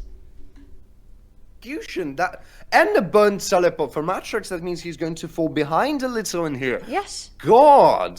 Yes, that was incredible. Memento, absolutely, you take my MVP spot for this game already. I again don't care. And I mean that was such of a good initiation for Erdit over here, but he's got. That's the thing about. Oh. I didn't actually notice that E that went so deep into it, but he had the flash available anyway. I'm talking about Jailing right now, but that's something we've been discussing about hustling, and I want just to point out the survivability of hustling in here, because that's exactly what I've been talking about, the defensive type of his skill set and just overall the champion that he is. He manages to stop an initiation from Leona with such ease. So I actually think that I have found myself a counter pick onto Leona just because of that. The same that we've seen Gragas being pulled by Hustlin in the previous games. I think it was Hustlin. Yeah. Yes, I think it was No. I'm not sure. Was it on Hustlin? I think it was Hustlin. No, I think Hustlin was playing Rel. That's possible. I'm not exactly sure right now, honestly. I'm not sure. I would need to check. I don't remember. It happened so long time ago. I mean, let's not go into that. Exactly. But still, yeah, I mean, it is pretty interesting about this, and just Memento using the movement speed the jungle monsters as well. This is looking very, very interesting for both of the teams now. Ooh.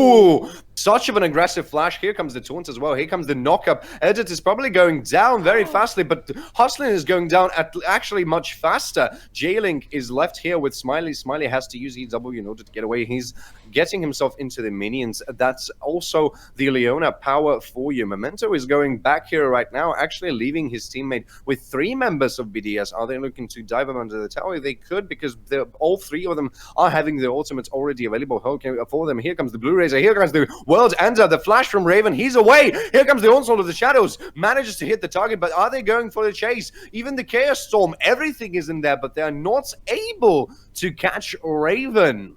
Oh, Raven, that's brilliant. With 1 flash taking away 3 ultimates from the enemy team and living and successfully backing. Here comes the teleport, though, and here comes maybe the lullaby. Yes, indeed.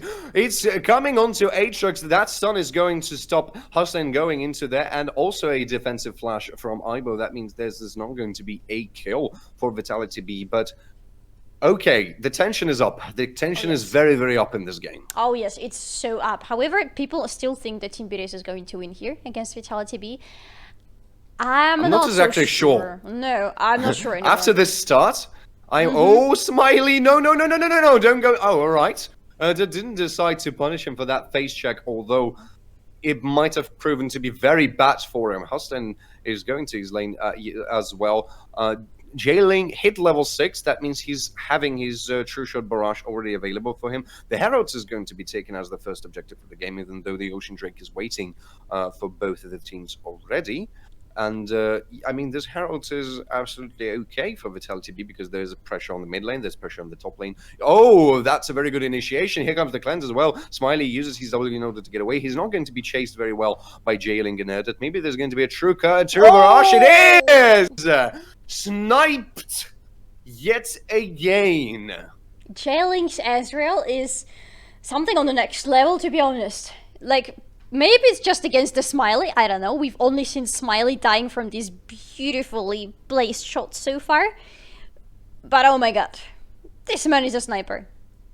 I'm true American sniper right here. He's not American, but he's an American sniper, I can tell you that. Oh, Blue Razor was doing this dragon, but here comes the rest of Team Vitality.Bee right now. They're going to steal this dragon from them. Yes, they are.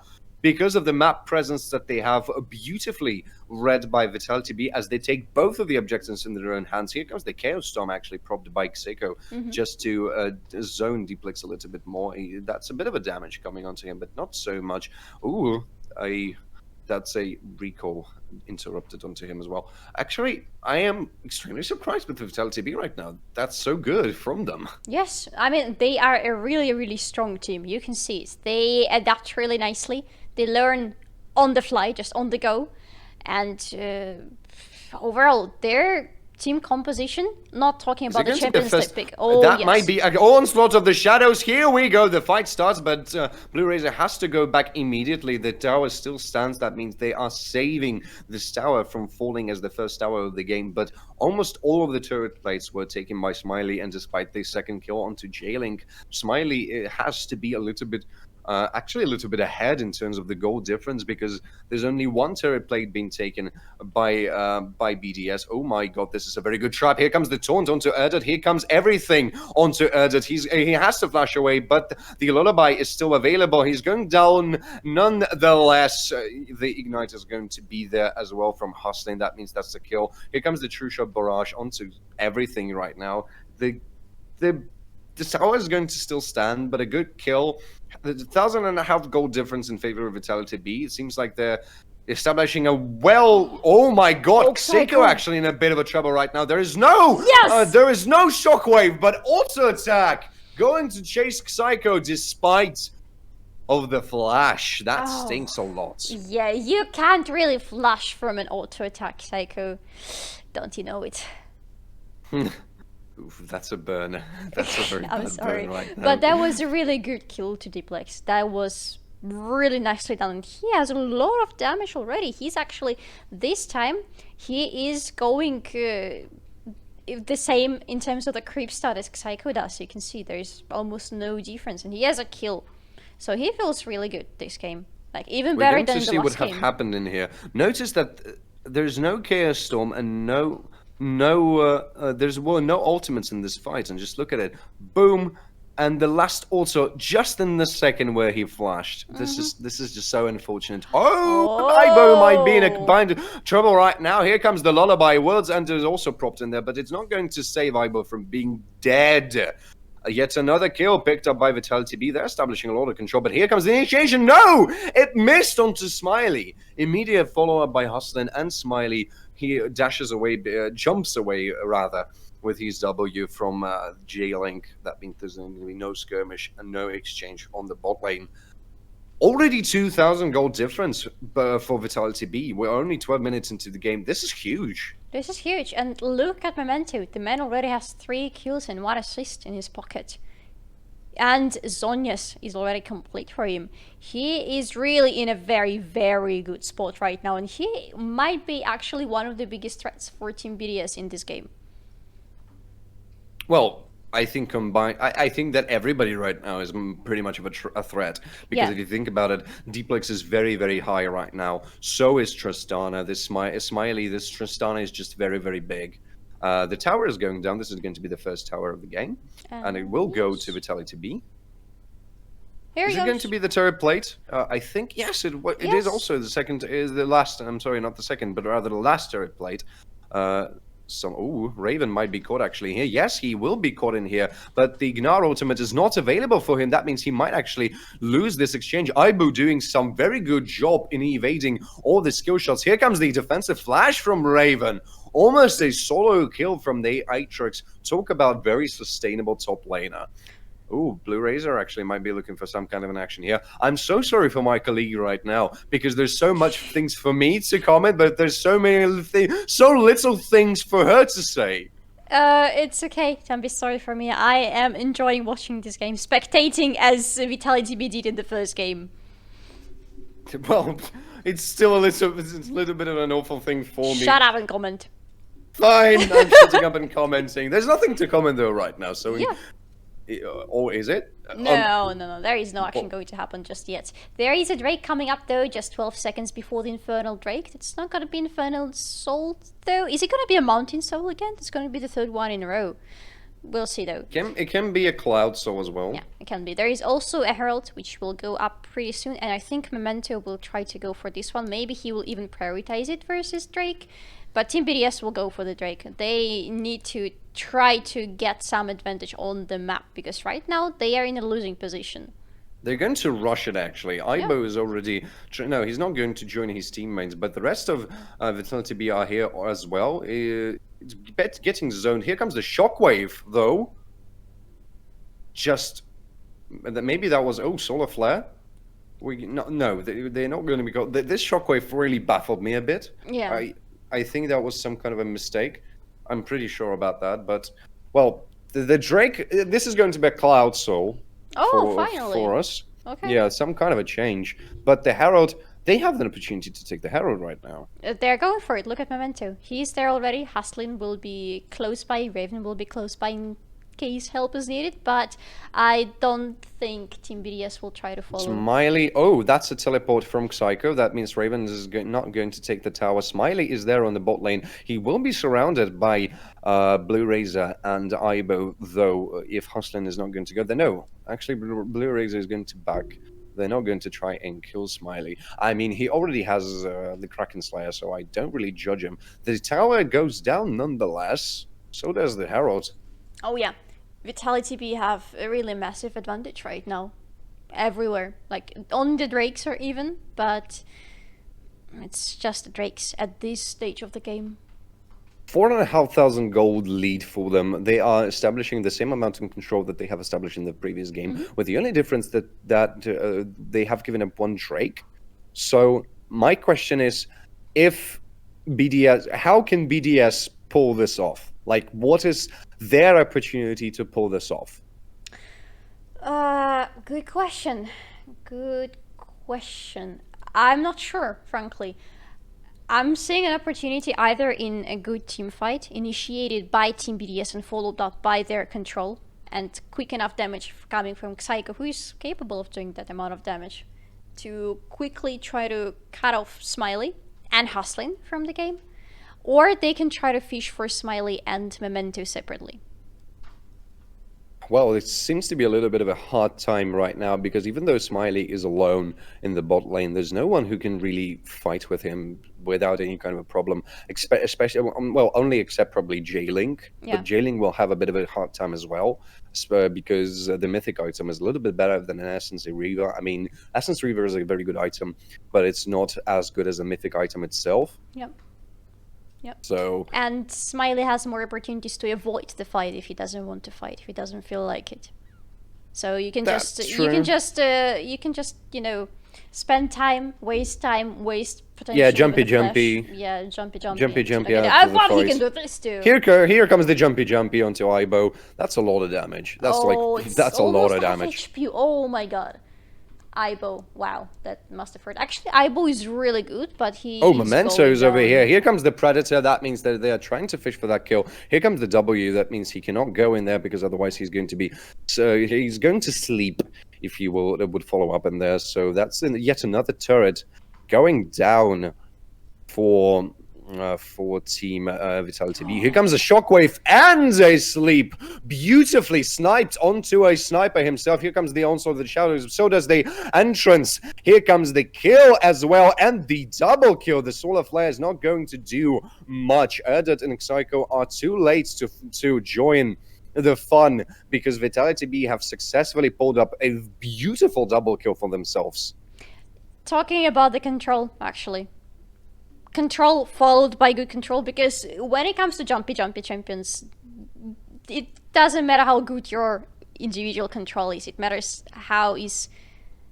if there is anybody next to you also possessing some control that can stop this champion. This is exactly what happened here. But this was very beautiful. Yes. Shockwave into the W. That was like so calculated over here. Yeah, Blue Razor really tried to save his life there, but he wasn't enough and he died too. The rest of the team just joined, and that's the way of things apparently in this particular game. It seems like Vitality.Bee are establishing even more further, establishing the control over this game. They're not 6,000 establishing it. They're just continuing to snowball this control. There is nothing more to establish. They already have it here. It's standing. Here it is. Look at it. Yeah, that's true. And the red buff is in there. Blue Razor just has to give it up right now, because otherwise he's going to be sniped in here.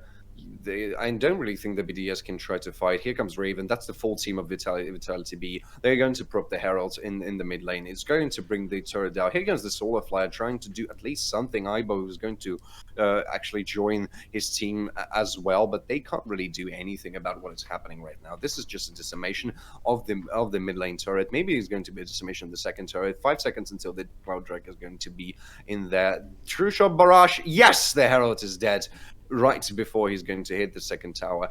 But Vitality.Bee are actually continuing to siege. I think they can do it with no problem because of that Tristana. Ibo is going to be caught right now. Here comes the jumpy. Ibo has to flash away and prop the world end and just not to die in here. That's the exact window that they need, just to go and get yet another Drake for himself. If after the Drake they manage to pull off a successful team fight, they can go for the Baron, because it's going up right now, and then they can go and try finish the game as they did before. Like we have seen already. That's what Team BDS actually did in the first game. That's what Team Vitality.Bee just did in the last game. You take the Baron and you rush just towards the enemy base. You don't need to do anything else or wait for anything else. You just go and finish the game because you can. And right now, honestly, Vitality.Bee can. Absolutely. They are better in all the aspects than Team BDS. Like the gold, the damage, the objectives. There are even no towers for Team BDS. Like it's still 0 for them. Oh my god, I just noticed. Wow. This is a bit of a not expected turn, honestly speaking, but I mean, maybe BDS would be still capable of pulling this off. We are yet to find out, because yet again, in order to qualify for the next stage of this fight, you have to score a 3-win onto that. Mm-hmm. So Vitality.Bee, if they win this game, they still have one more win to gain. One more game to win. That was almost precise, but the other way around. Yeah. So BDS still do have a chance of pulling this off, although right now Vitality.Bee just seem to be the most the superior team in here. Yes, yes, they just seem to be better. That's to put it simply. As simple as it is. And I was speaking about team composition sometime earlier. I'm not talking about the champions here. What Vitality.Bee have is the good team composition in terms of the players themselves. They feel each other really nicely. They follow up each other really nicely. That's what we saw them doing against GameWard. We see it yet again today against BDS. They know what each other is going to do, and they follow up on it. They read each other immediately, like we saw with the Shockwave and Lullaby, for example. Yep. Absolutely. The synergy between the teams is just fantastic. Yes. And right now, it seems like we're going to have even some more action because there's two sides for BDS's base is being very nicely pushed, actually. The top and the mid. The mid lane is actually probably going to go down pretty fastly. Here comes the solo player. Is going to hit 3 players. Blue Razor is trying to get in there, but here comes Memento in just the presence of the cavalry, making the cavalry go away. It's a cavalry against cavalry, and this pony is a little bit stronger than the other one, sorry. 4-1, come on. Yeah, I mean, 4-1 with Leandris and Zonias, you don't really want to fight with it. No, sorry, but our pony is... Here comes the Baron. Yeah, here Probably? it is. No. Yes? Yes, no, maybe? Come on, Team Vitality.Bee. Give us a straightforward answer. Sting this Baron like a bee. No, they're baiting them in. Actually, yeah. Oh, here comes the W. It's going to actually miss. Although it was a very good attempt to trap somebody, at least in that bush, it's still going to be a bit of a miss. Now, can they go for that Baron? Yeah, yes, they can. They're just going to go and take it. Yes, and Team BDS will try to stop them, but I don't think they will succeed. They are not in a good position here. Can they actually? Here comes the true shot barrage. It's going to reset the dragon, actually. Here comes Hustlin trying to go on the chase. Here comes the onslaught of the shadows. That means that Blue Razor is going to get away. They're just going to go and reset the dragon because they can do that. BDS are pulling off their forces to regroup and try to do something about it. Actually, they might not be able to tank it. Raven, he's going to transform here in there. No, they're probably going to... Oh, here comes Blue Razor. Here we go. Maybe the fight is going to start over here right now. But no. The Buster Shot is going to get Blue Razor away from the Baron pit. And Vitality.Bee are just taking this Baron quite easily. Yes, I mean, they have enough damage to do it quite quickly, and they are not scared of BDS stopping them, actually, because you could see Blue Razor trying a couple of times to just find a good angle to jump in, but he knows he's not able to. He's going to be stopped by Smiley, or by Hustlin, or by Memento. Or by anybody else. Come on, anybody can stop him if he decides to jump in, and he is not quick enough to kill somebody, and he's 0-1. And he wouldn't be able to kill somebody quick enough to reset the Baron. This is absolutely true, and also I just want to point out a bit of an itemization. There was a stopwatch picked up for Hustlin for his Galio, and I think that is incredibly huge. Yes. Just because of the amount of things that he can pull it off with his stopwatch. And something I'm really actually, not that surprised, but a bit surprised to see is the Draktar Duskblade on Jailing. Indeed. That's... yeah, a bit of a questionable decision, if yes. you ask me. I'm not an Ezreal mainer. I cannot tell you how much of a interesting decision that is, but it seems quite odd to me. No, I have to agree, honestly. There are better items that could have been pulled off in this specific composition. Yeah, Aibo actually might get trapped in here. We was trying to push it a little bit. He's going to use a teleport of his own. Is he going to get away? He's definitely going to get away. That's a teleport from him. But a Cloud Drake is already up, and Vitality.Bee are just taking it in no time. Here comes it. That's also the Shockwave answered by a Shockwave, but he's going down nonetheless. The fight continues. Here comes Aibo onto Smiley. Smiley is actually going down relatively quickly. So does Dplex. BDS are turning this around. Here comes the hero's entrance, and that's a very good lullaby. It's not going to be enough. Memento has to flash away in order to get to safety, but is he going to? Yes, he's actually going to. Here comes everything, actually. BDS are punishing Vitality.Bee quite nicely over here. Aibo's on the chase, Hustling, trying to save his teammate. Aibo actually might be going down right here. Jailing, oh my god, he's taking Hustling and Erdit onto the chase right now. Here comes the true shot barrage, also the flash into the E and Q. Raven manages to get away, but BDS turned this game around. They have. Look at the goal difference. The gap just decreased so much between the teams. And what's It's also still 5,000s though. it's still five. It's still a lot, but it used to be bigger. It used to be almost 10,000, I think. I think so, yes. And honestly, like looking at this right now, 2 towers and 4 kills, or 3 of them at the very least. This is very huge for Team Yes. BDS. Yes, in this situation, yes. And currently, even the difference in the kills doesn't look that big. It's 6 versus 9. It looks much better than it used to. And just look at this fight was extremely chaotic, and I haven't absolutely expected to turn it this way around. Deeplex caught here by jailing. I have to take my words away about the Duskblade. Apparently, it works pretty fantastically on that Ezreal. Memento didn't really have to use his flash because he was still going to burn to death. That's 3 kills picked up, 4 kills picked up by BDS. This is completely true. That's 4 kills for them. Yeah, and maybe they just delayed the unavoidable, but they stopped the siege that was coming their way because there was 1 tower taken on the mid lane before this fight started on the bot.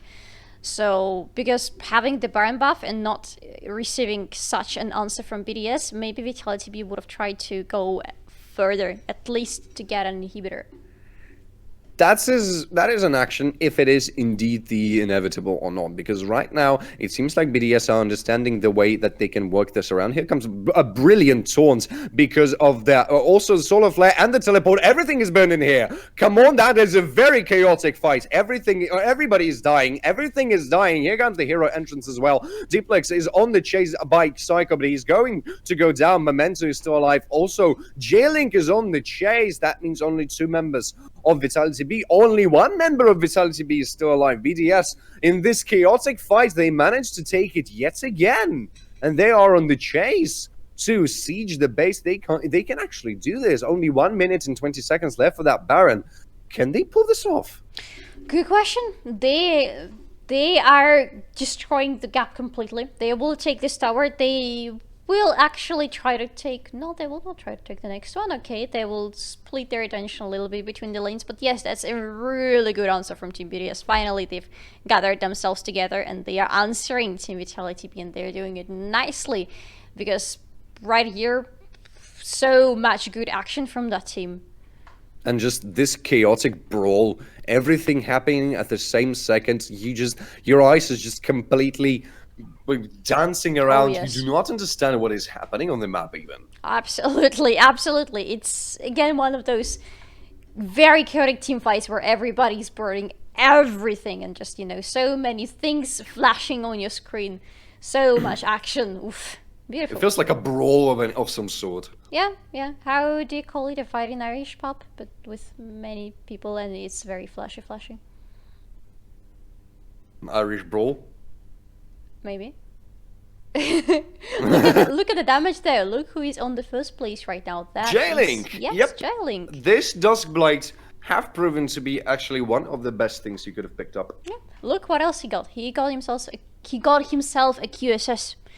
In this situation, This is the best item he could have gone for. Because of the sleep, yes, and the taunt, and well, not the knock-up, but everything else. Also, BDS are going for this Baron. Aibo is not around, but he has his teleport available. Here comes 2 teleports right now.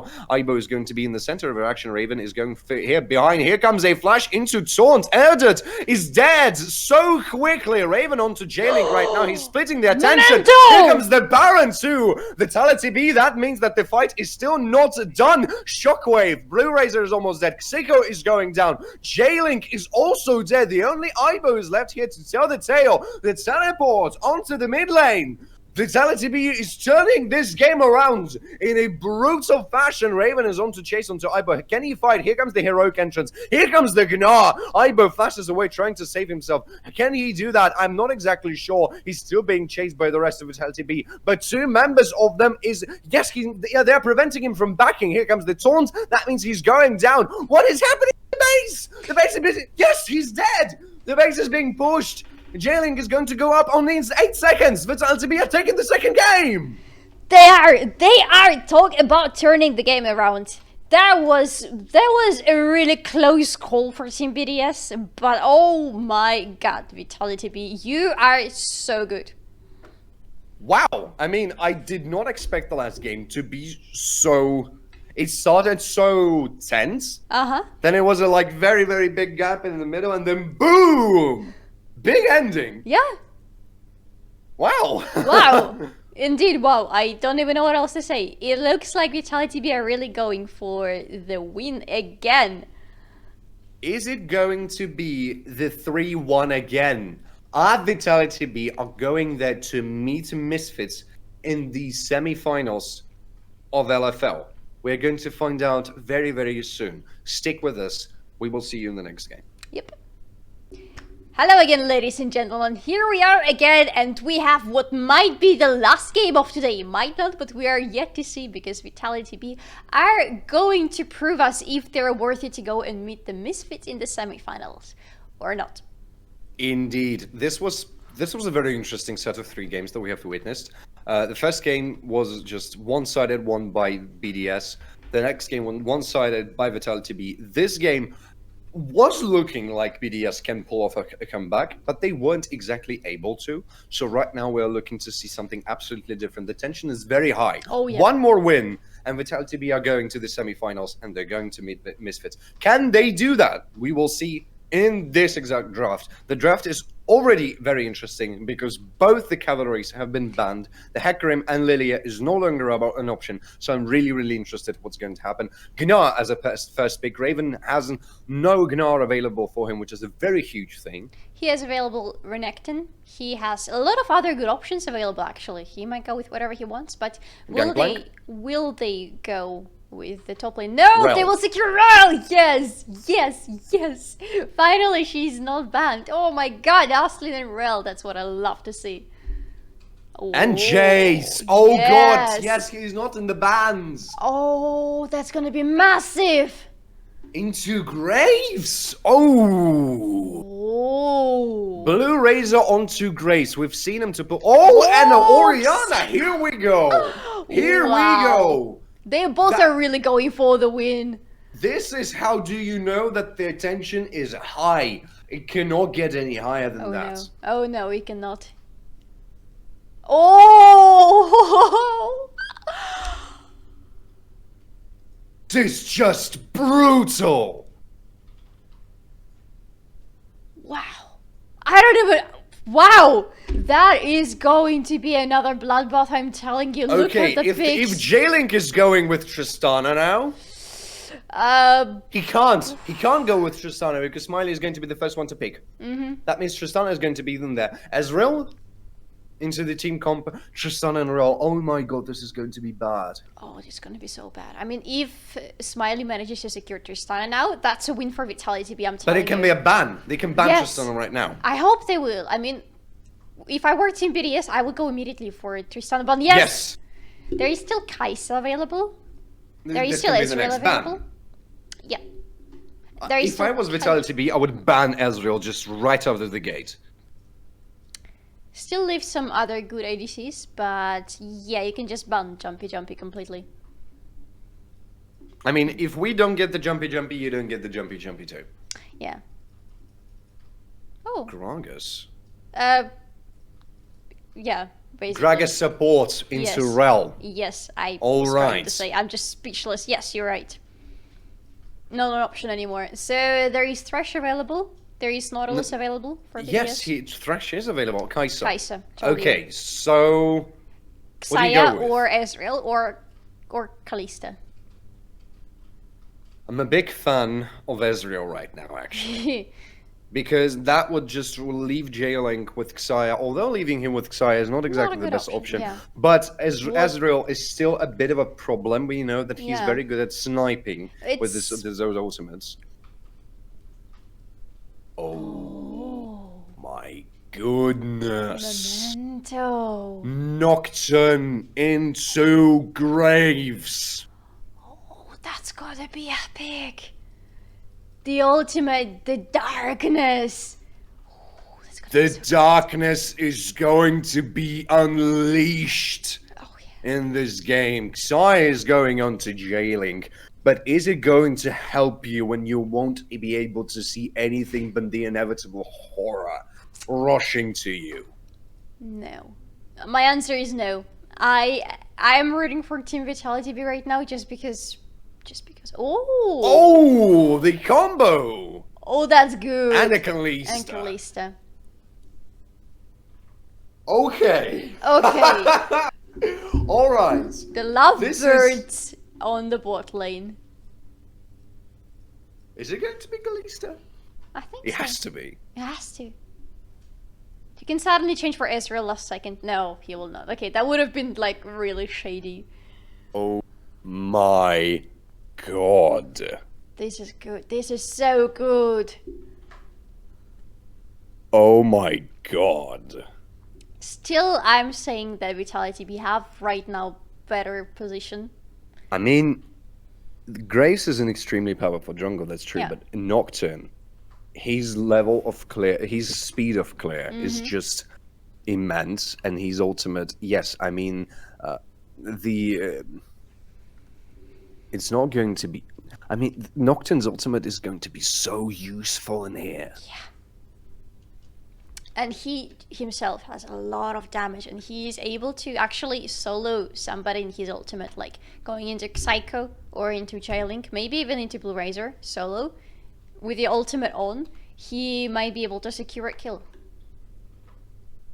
Yes, and I mean, even if he's going to be shut down in the very early stages of the game, after he hits level 6, this is going to be a problem. Yeah, he doesn't even have to do anything basically to help the team. He just pops the ultimate, and that's it. Everybody else does the job. Yeah, I mean, with the collateral, yes, the collateral damage is going to be a bit of a problem because right now you don't have the jumpy way of escaping, because Kalista is, well, she is sort of jumpy, but she's a half jumpy. Yeah. I mean, she's just jumping just because she jumps. She's just jumping. Yeah, she's just jumping. She's like bouncing. She's like boing, boink, boink, boink, and just jumping out of the map, basically. So the collateral damage is going to be a thing. But the Nocturne. Yes, they have such good terms of initiation right now. Initiating and controlling immediately. Like, really, I am telling you, this is an extremely good team combination. Just the initiation coming from Smiley throwing in Hustlin, or maybe Hustlin just going in and saving Kalista's save for better times, and then just followed up by everything. Oh, that's gonna be so good. This is going to be so good. The only thing I'm a little bit concerned about that BDS possess a little bit more of tankiness, because Jace is not going to be that tanky as Gnar, but Gnar is not so good against Jace. Yes. So and there is also a chance Rakan is not exactly a tank, while Rel is. Yeah, see? So it's getting pretty equal here, and especially since Raven has a good opportunity to shut down Aibo early in the game. Like, Aibo is good with Gnar, but there are some counter picks where you just suffer no matter how good you are. Going to suffer quite a lot, yeah. Yeah. I'm actually very interested in how Vitality.Bee are going to play this out, because with Paranoia, they can't really go for J-Link because of the Featherstorm. He's going to be able to secure himself with the Featherstorm, and also with the follow-up of the quickness by Rakan. This is not going to be the best thing for them.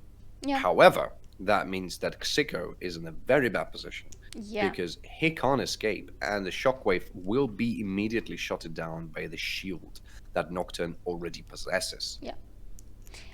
What is the bot doing? Yeah, that's my question. They are missing farm. What is happening? Not sure. Level 3 gank? I am not sure. They have shoved the wave in, and then maybe they have went to clear the wards. Probably. I definitely missed something happening on the bot lane in the meantime. Me too. Oh, here comes Psycho and Diplex. Yeah. Oh, they don't really like each other. Oh no, oh no. They don't like each other at all. I wonder why. Yeah. I don't know. Hard to say. Not a single idea. No, not at all. And just look at the wave clearance. Momenta is already going for his second buff, while Graves is only struggling to get himself into the top side of the jungle. Yep. Look actually at how the bot lane is acting. BDS are trying to stay under their towers safely because they know Hustlin will try to fish for initiation. He will try to jump into them, and they don't want it currently.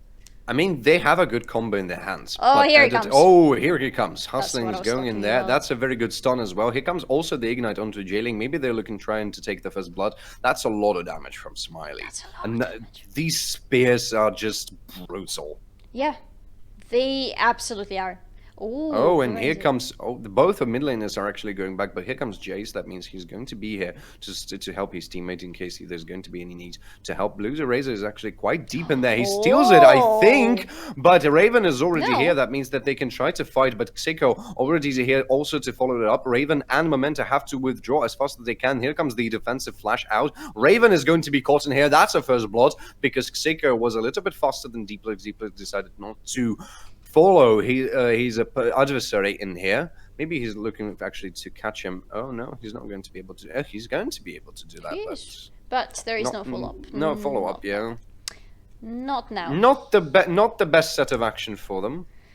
Yeah. For Vitality.Bee, because giving up the first kill, especially giving up this kill onto Oriana, is not exactly the best thing, because giving this one kill might prove enough for her to withstand Victor on the lane. Yeah, and that's a top laner killed, so that's exactly the opposite of what we've been talking about, to try to shut down Aibo and give the room... I mean, Aibo only have an assist, so it's not exactly that big. It's still not exactly small, yeah, but the it's idea not was exactly to big. kill him, not to give him anything, you know. Yeah, that's true. A little bit.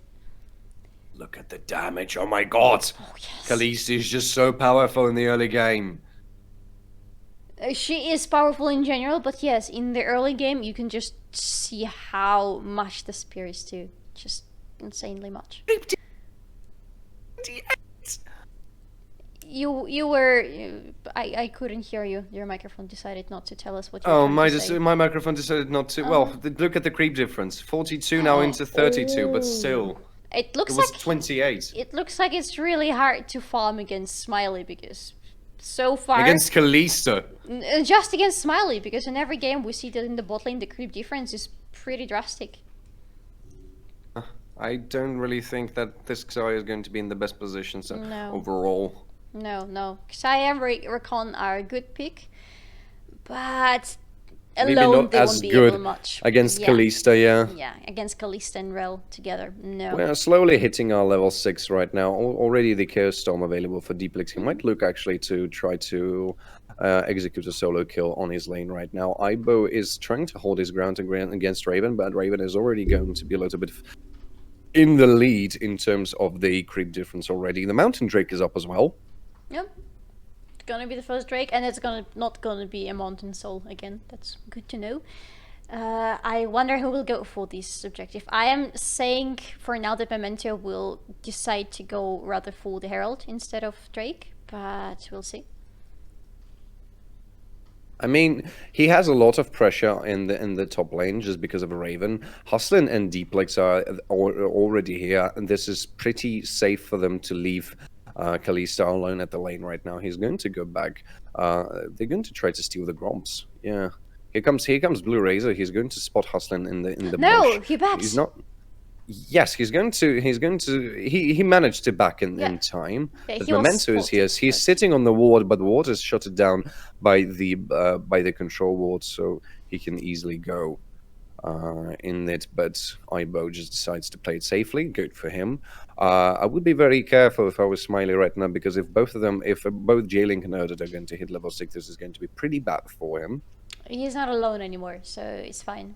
It's fine for him. I mean, Hustlin is still level 4, and the combination of Feather Storm plus Quickness is a brutal combination. Yes. Still, he, even without the ultimate, Hustlin is able to protect Smiley for some time, and time is all Smiley needs. That's probably correct as well. The Fate's Call is going to be here pretty soon as well. Jailing is going to be left alone here for a time being. It's not exactly the best for him. He's pretty protected. There is a deep ward that Erdor left some time ago, so they should be able to see if Memento comes their way.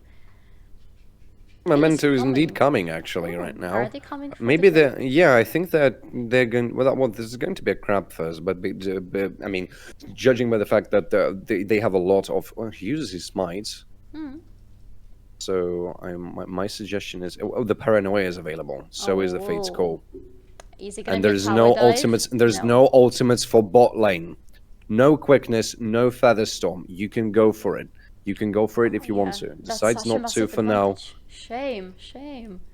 They had really good advantage back there, so Might have still not resulted in the best kill because there's a lot of protection coming from Rakan.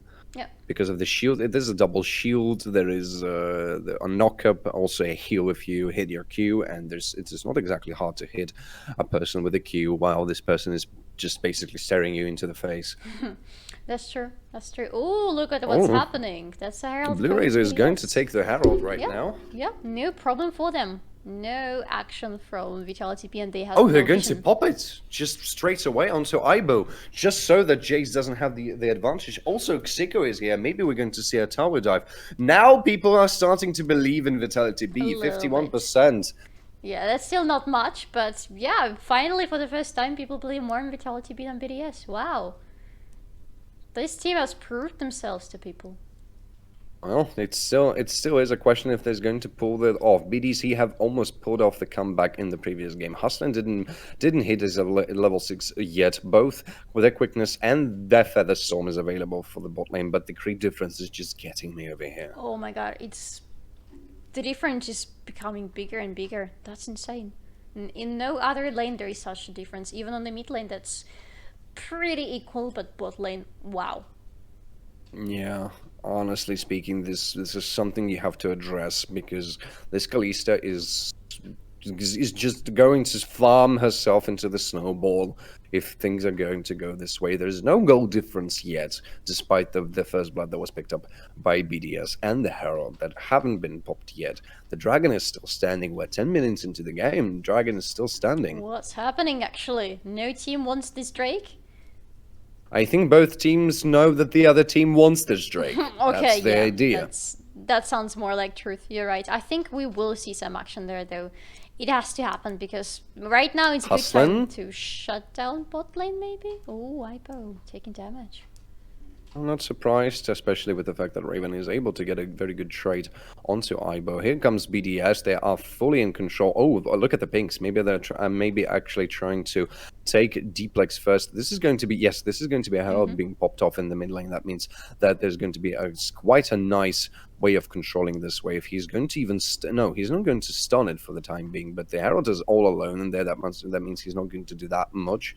The turret plates is going onto Orianna, which is a nice thing to have against Victor. That means Victor is not going to be that powerful against Orianna because Orianna is going to be powerful herself. But look what's happening at the bot side.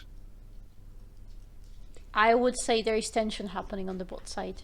Smiley is left alone again. Tension intensifies. Yeah, tension intensifies. Look at Hustling just making his way towards his ADC.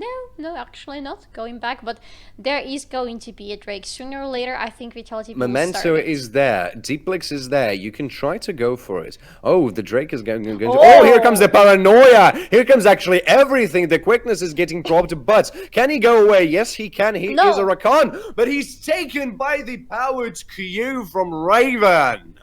That is a definite dragon. Oh, he's still in the chase! Getting after Blue Razor. He's going to take it a double kill. Is it going to be a triple kill? We're about to find out. He's going to fight one-on-one with Jailing, but here comes Hustling with a hack slash. The Feather Storm is not going to get him. Here comes one more optional! Jailing, you lucky son of a gun! Jailing, how do you do it? How do you do it? This is illegal, but he lives! Lucky son of a gun he is, but that's a double kill for Raven. And also a Mountain Drake. Cloud Drake is going to be the next one. That means we're not going to have that, so it's going to be either Infernal or in Ocean. I hope for Infernal. Oh yes, if there is an Infernal Soul in this game, that's gonna hurt. And just look how well executed it was. This deep ward, it allowed Raven just to go in here. The paranoia, everything just thrown into the basket. But I mean, Raken is able to get away from those situations. Not when you have Raven around, though. Yeah. I mean, here, what happened to J-Link, that was just... That hurt so much. They were close, both of them. Like, Raven going here with the damage, escaping that Feather Storm really nicely. And then hustling. So here's a flash. He didn't prop his W, I think. So he didn't unmount himself. I'm not sure. Maybe he didn't have it available, but he hasn't used it for quite some time. He should have had it available. Maybe he didn't really, because I think he thought this was going to be enough, and he wouldn't, because if in case he would have, if Jailing would have hit his binding, he might have died under the tower, because without the horse, Rel is extremely slow. Yeah. So that might be the case. Maybe he was also scared to steal the kill from Raven. I'm not sure, but that was really a big misfortune for Vitality.Bee. Lucky son of a gun you are, J-Link. Absolutely. Kudos to him. In case anybody asks, just say calculators. Yeah, if everything was planned, okay? Yeah, I planned this from the very beginning. Yeah. The creep difference, though, in the bot lane, it's still there, and it's still getting bigger. Look at that. 119, 142, and counting. 23. Yeah. And count more right now, actually. It's going to be 30, almost 30. It's gonna be... And maybe even the tower is going to go down. Smiley is capable of taking the tower right now. And J-Link is not really interested to go in there without his support. Yes, this is going to be the first tower for Team Vitality.Bee. They're establishing a bit of a control over the map. It's just 1,000 gold difference in their... Oh, Blade Razor might be in trouble. No, Sicko and Rakan is already there to help him. Although 1,000 gold difference, that means that BDS are establishing the control over the map quite nicely, although BDS are just a little bit behind. They are able to keep up with the pace. That means that they might be able to pull this game off. So far they're able to. Question is if they'll be able to keep up the pace, because just keeping up the pace with Vitality.Bee, it's not enough. That's what I'm trying to say. They need to up the game. Really. That is absolutely true. Although the first tower on the top lane has been taken, here comes the Herald. Maybe it's going to be taken by Vitality.Bee. I'm not exactly sure. BDS are retreating. They have to, because they can't really fight. Ooh, Aibo might be in some trouble right now. Here comes an immense amount of damage from Raven. Is he going to follow up? Yes, but a defensive flash coming in there. Yeah. So no follow-up from that one, but a flash is still a flash. Yeah, but it was a nice flash. It was really good reaction from Aibo.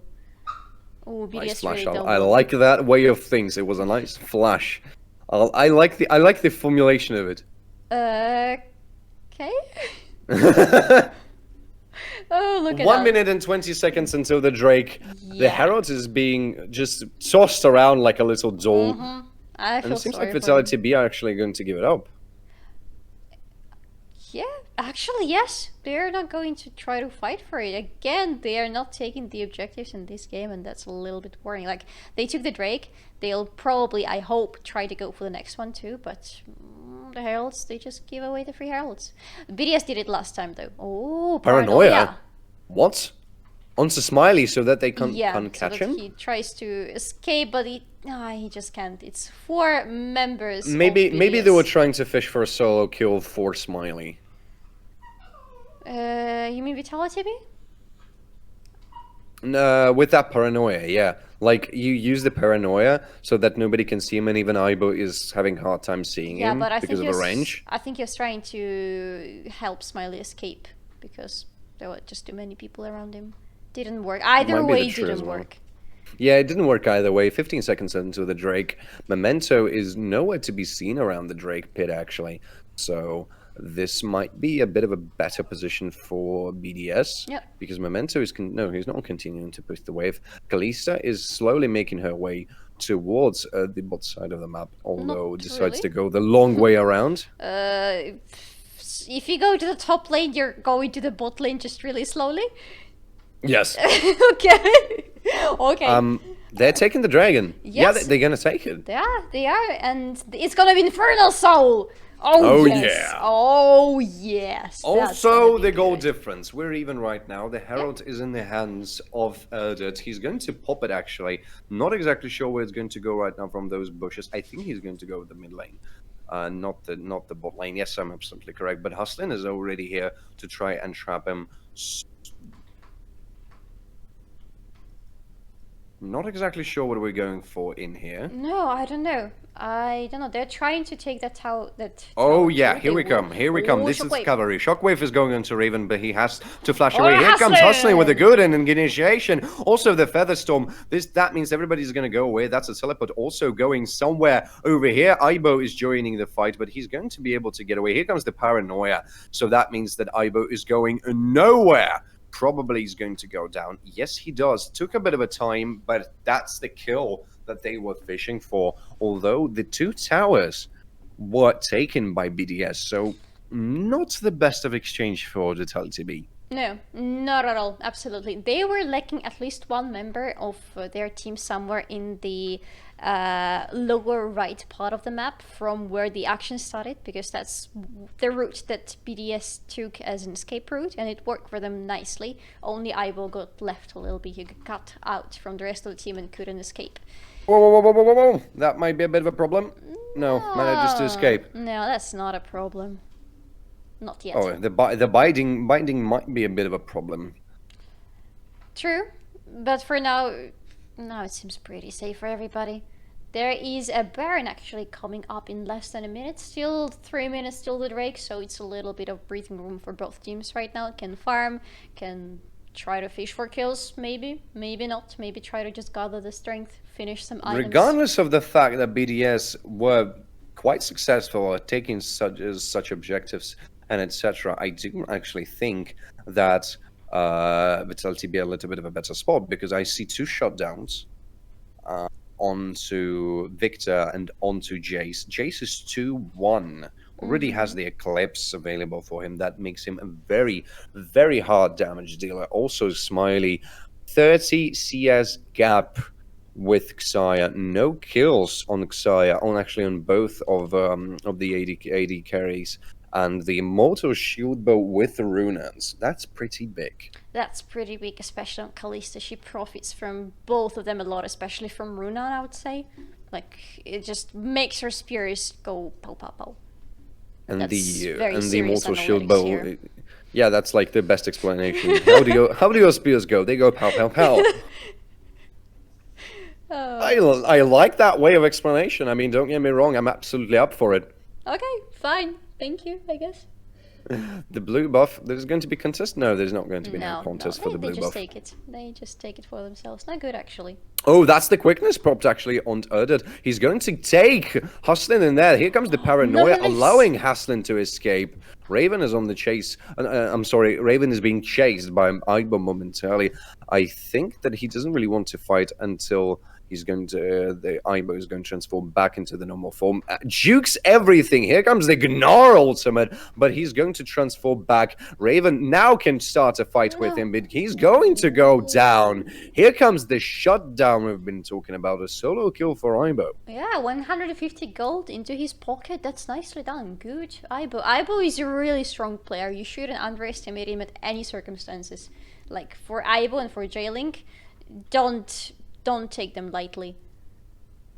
Don't take them lightly indeed. Now the gold difference gap have changed into the favor of BDS. They're 1,000 gold in the lead despite those shutdowns we've been talking about. Now there's a shutdown onto Oriana, so that's something you really want to fish for.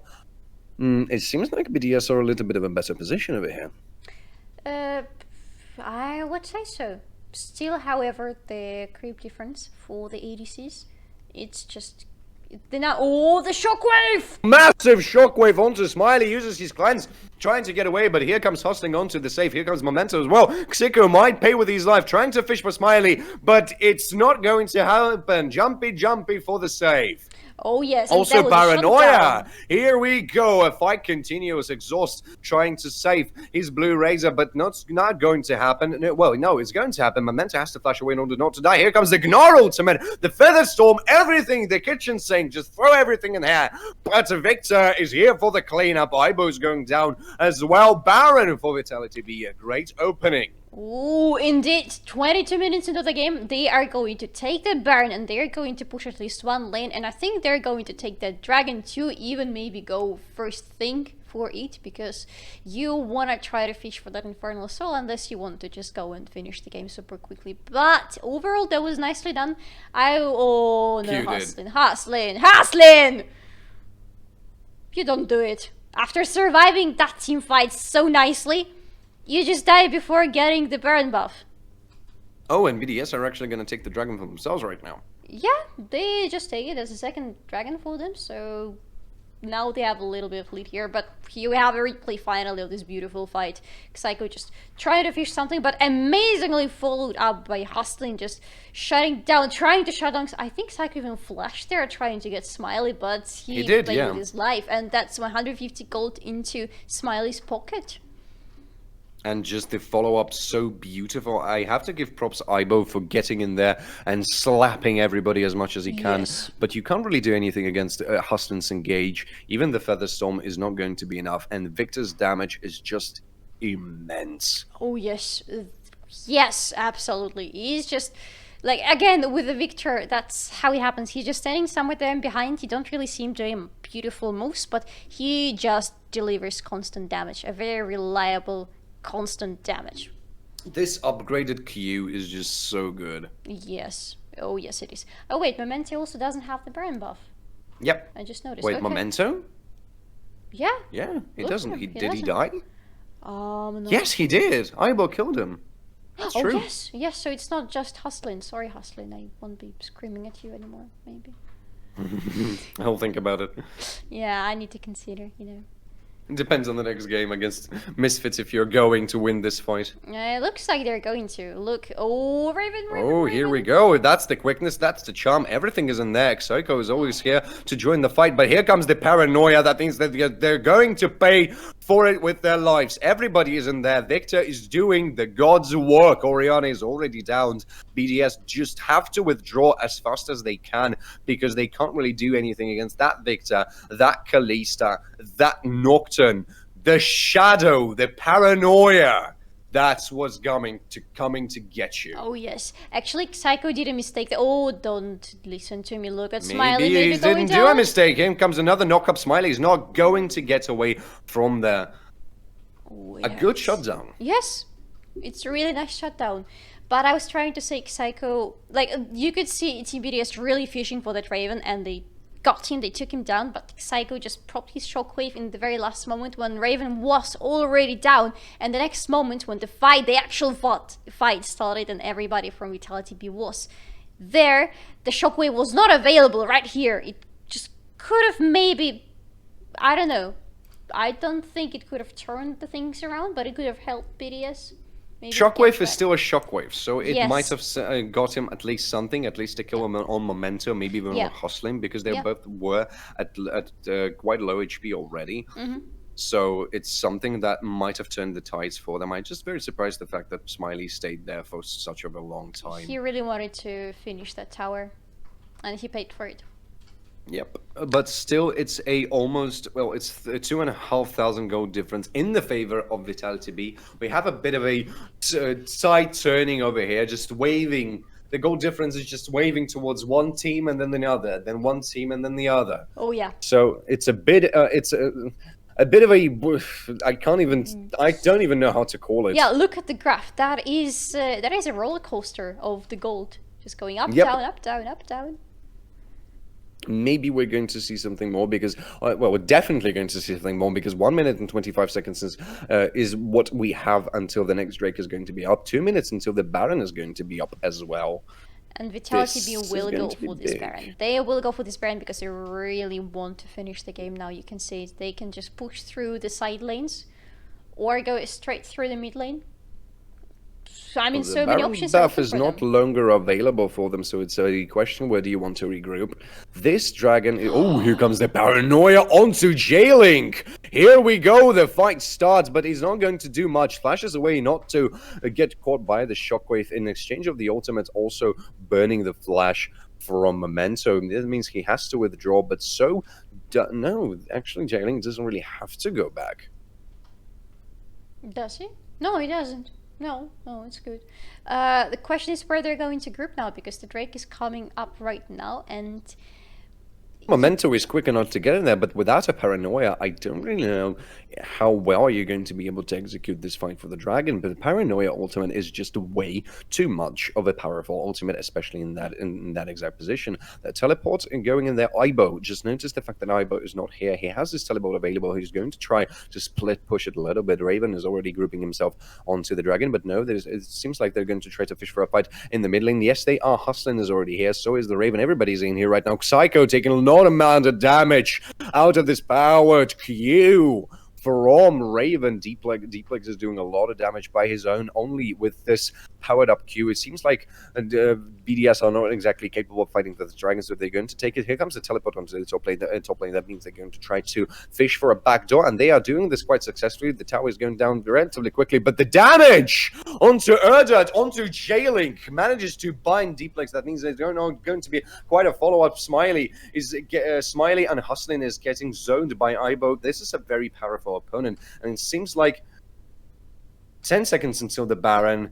Two members of the bot lane is going to go back as soon as possible right now to reset themselves. The Baron is getting up. Raven didn't make it quite in time, but here comes Psycho onto... Memento onto Psycho. Hustling is getting himself on Blue Razor. Shockwave, a brutal one, but it's not going to save Blue Razor from Ignite. That means he can continue onto the fight. Aibo and Raven is in the fight of their own. This is a duel that turns pretty bad for the Yordle, as the Fate Score is going to save Hustling from dying in here. Two members of Team BDS are already down. That means that Vitality.Bee can go for that Baron with no problem. And they're going for it. The opening is theirs, the stage is theirs, and they're just going for it. And if they take it now, which is going to happen, actually, they will go forward and try to win the game. Hustling just don't want to go into the dragon. No. I know how this ends. Nope. Thank you.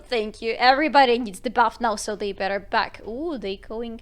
Okay, no. Even our French colleague spectators are just acknowledging the fact that Hustling's... No. Thank you. I've been through this already. No, thanks. That doesn't end well. Nope. Not going there again. And that's exactly the shockwave we've been talking about. Yes, it did a lot, but it can't save you from an Ignite, can it? Yeah, unfortunately. It's not way too powerful. And that is the save from Smiley that I've been talking about. Not necessarily used for initiation, but rather to save Hustling, because once Hustling uses everything he has and he's still not mounted and the host is not available for him, he is defenseless. Like, he has tankiness, but it's not gonna save you if you don't have any HP left. So that's where your ADC comes to save you. Absolutely, yes. Vitality.Bee are right now going to try to fish for some kind of a push, as they do it quite successfully. Two lanes are going to be taken by them by now. They're going even closer to try and but actually siege the base for themselves. Two lanes are available for them right now, even three if they would like to. Look at the total gold right now as we have a bit of a moment to breathe. Smiley's just popping so hard. He is, look at his minion stat, it's insane. 328, oh my god. It's just more than a minion a minute? More than 10 minions a minute? I'm bad at math, but I'm good at saying wow. Indeed, a wow. Siege now finally starts. No. Hustling not going to engage, but BDS having their backs against the wall. They have to defend. They defend the base quite successfully, but they have to try and to turn the tides around for their own favor. We know that they can do it, but can they? J-Link eating a powerful Q, taking half of his HP down. 1 minute and 45 seconds is what it takes to have another Infernal Drake. No teams are going to have their souls available for them. That means that this dragon might be not that much of an important thing. 54 seconds left for the Baron buff. Are we going to have the siege continuous? Probably yes. Raven stays on the top side of the map right now. The rest of the Vitality.Bee are going at the bot side. The tower is most definitely going down, despite the fact that Blue Razor, J-Link, and everybody else is already here. The inhibitor is left open. Memento is continuing the push. Blue Razor is going down quite fastly, and the inhibitor is slowly but surely taking damage. The fight against Raven and Aibo is continuing there, while Memento is solemnly just pushing the main turret at the mid lane. We are going to see quite a bit of an action, I think. Hostlin is fishing for some kind of a big beginning, I think. I am pretty sure, but the ward is going to shut him down. They can't defend on all three sides. They just can't. They need to pick what they're going to try and defend. They decide to defend the top side, and they go, oh, here we go. That's the quickness, but it's getting shot down immediately by this stun. The paranoia is always there as well. That means that they're not going to fish for any kills right now. Aibo is getting in there. Maybe a powerful ultimate, but no, not available for him. The fight starts with brutal shockwave, but the Fate's Call is already here as well. Memento goes golden to save himself from the coming damage. Hustlin has to do the same. So does Deeplex. A triple kill for that Victor. The victory is imminent. The inevitability of Vitality.Bee is here, and they are going into the semi-finals to fish the fight against Team Misfits. And to be honest, that is the fight I'm extremely looking forward to see, because these are two teams that are super well in adapting to the other team's action. They learn really quickly on the go. They both have really good internal team synergy, and they're just powerful, both of them. So I really want to see what happens next. Kudos to Vitality.Bee for winning this. We will see you pretty soon, and we will be excited for it. Absolutely. I mean, that was an exhaustive series. Yeah. Honestly, this best of five was very exhaustive. And I can't imagine what kind of a fight we're going to get this Wednesday when Vitality.Bee are going to square off against Misfits in the semi-finals. This is going to be brutal. Oh, yes. So, without further ado, ladies and gentlemen, thank you very much for the fact that you've been through all of it with us. My name is, and going to be Broman. I was joined here by none other, the one, the special Solari. Who was Solari, is Solari, will be Solari. Yeah, that's it. Yep. And please tell us what you thought about this best of five. Like, subscribe, everything as you do. Your feedback is extremely important for us. Thank you very much, and we'll see you this Wednesday. And also, do not forget, Thursday, 6 o'clock, the instruction to how to look at the finals of LFL live without cost is in the description of our announcement video. Do not forget to have a look at that, and don't forget to come to the stream again this Thursday, 6 o'clock. Ladies and gentlemen, we'll see you. We will all see you there.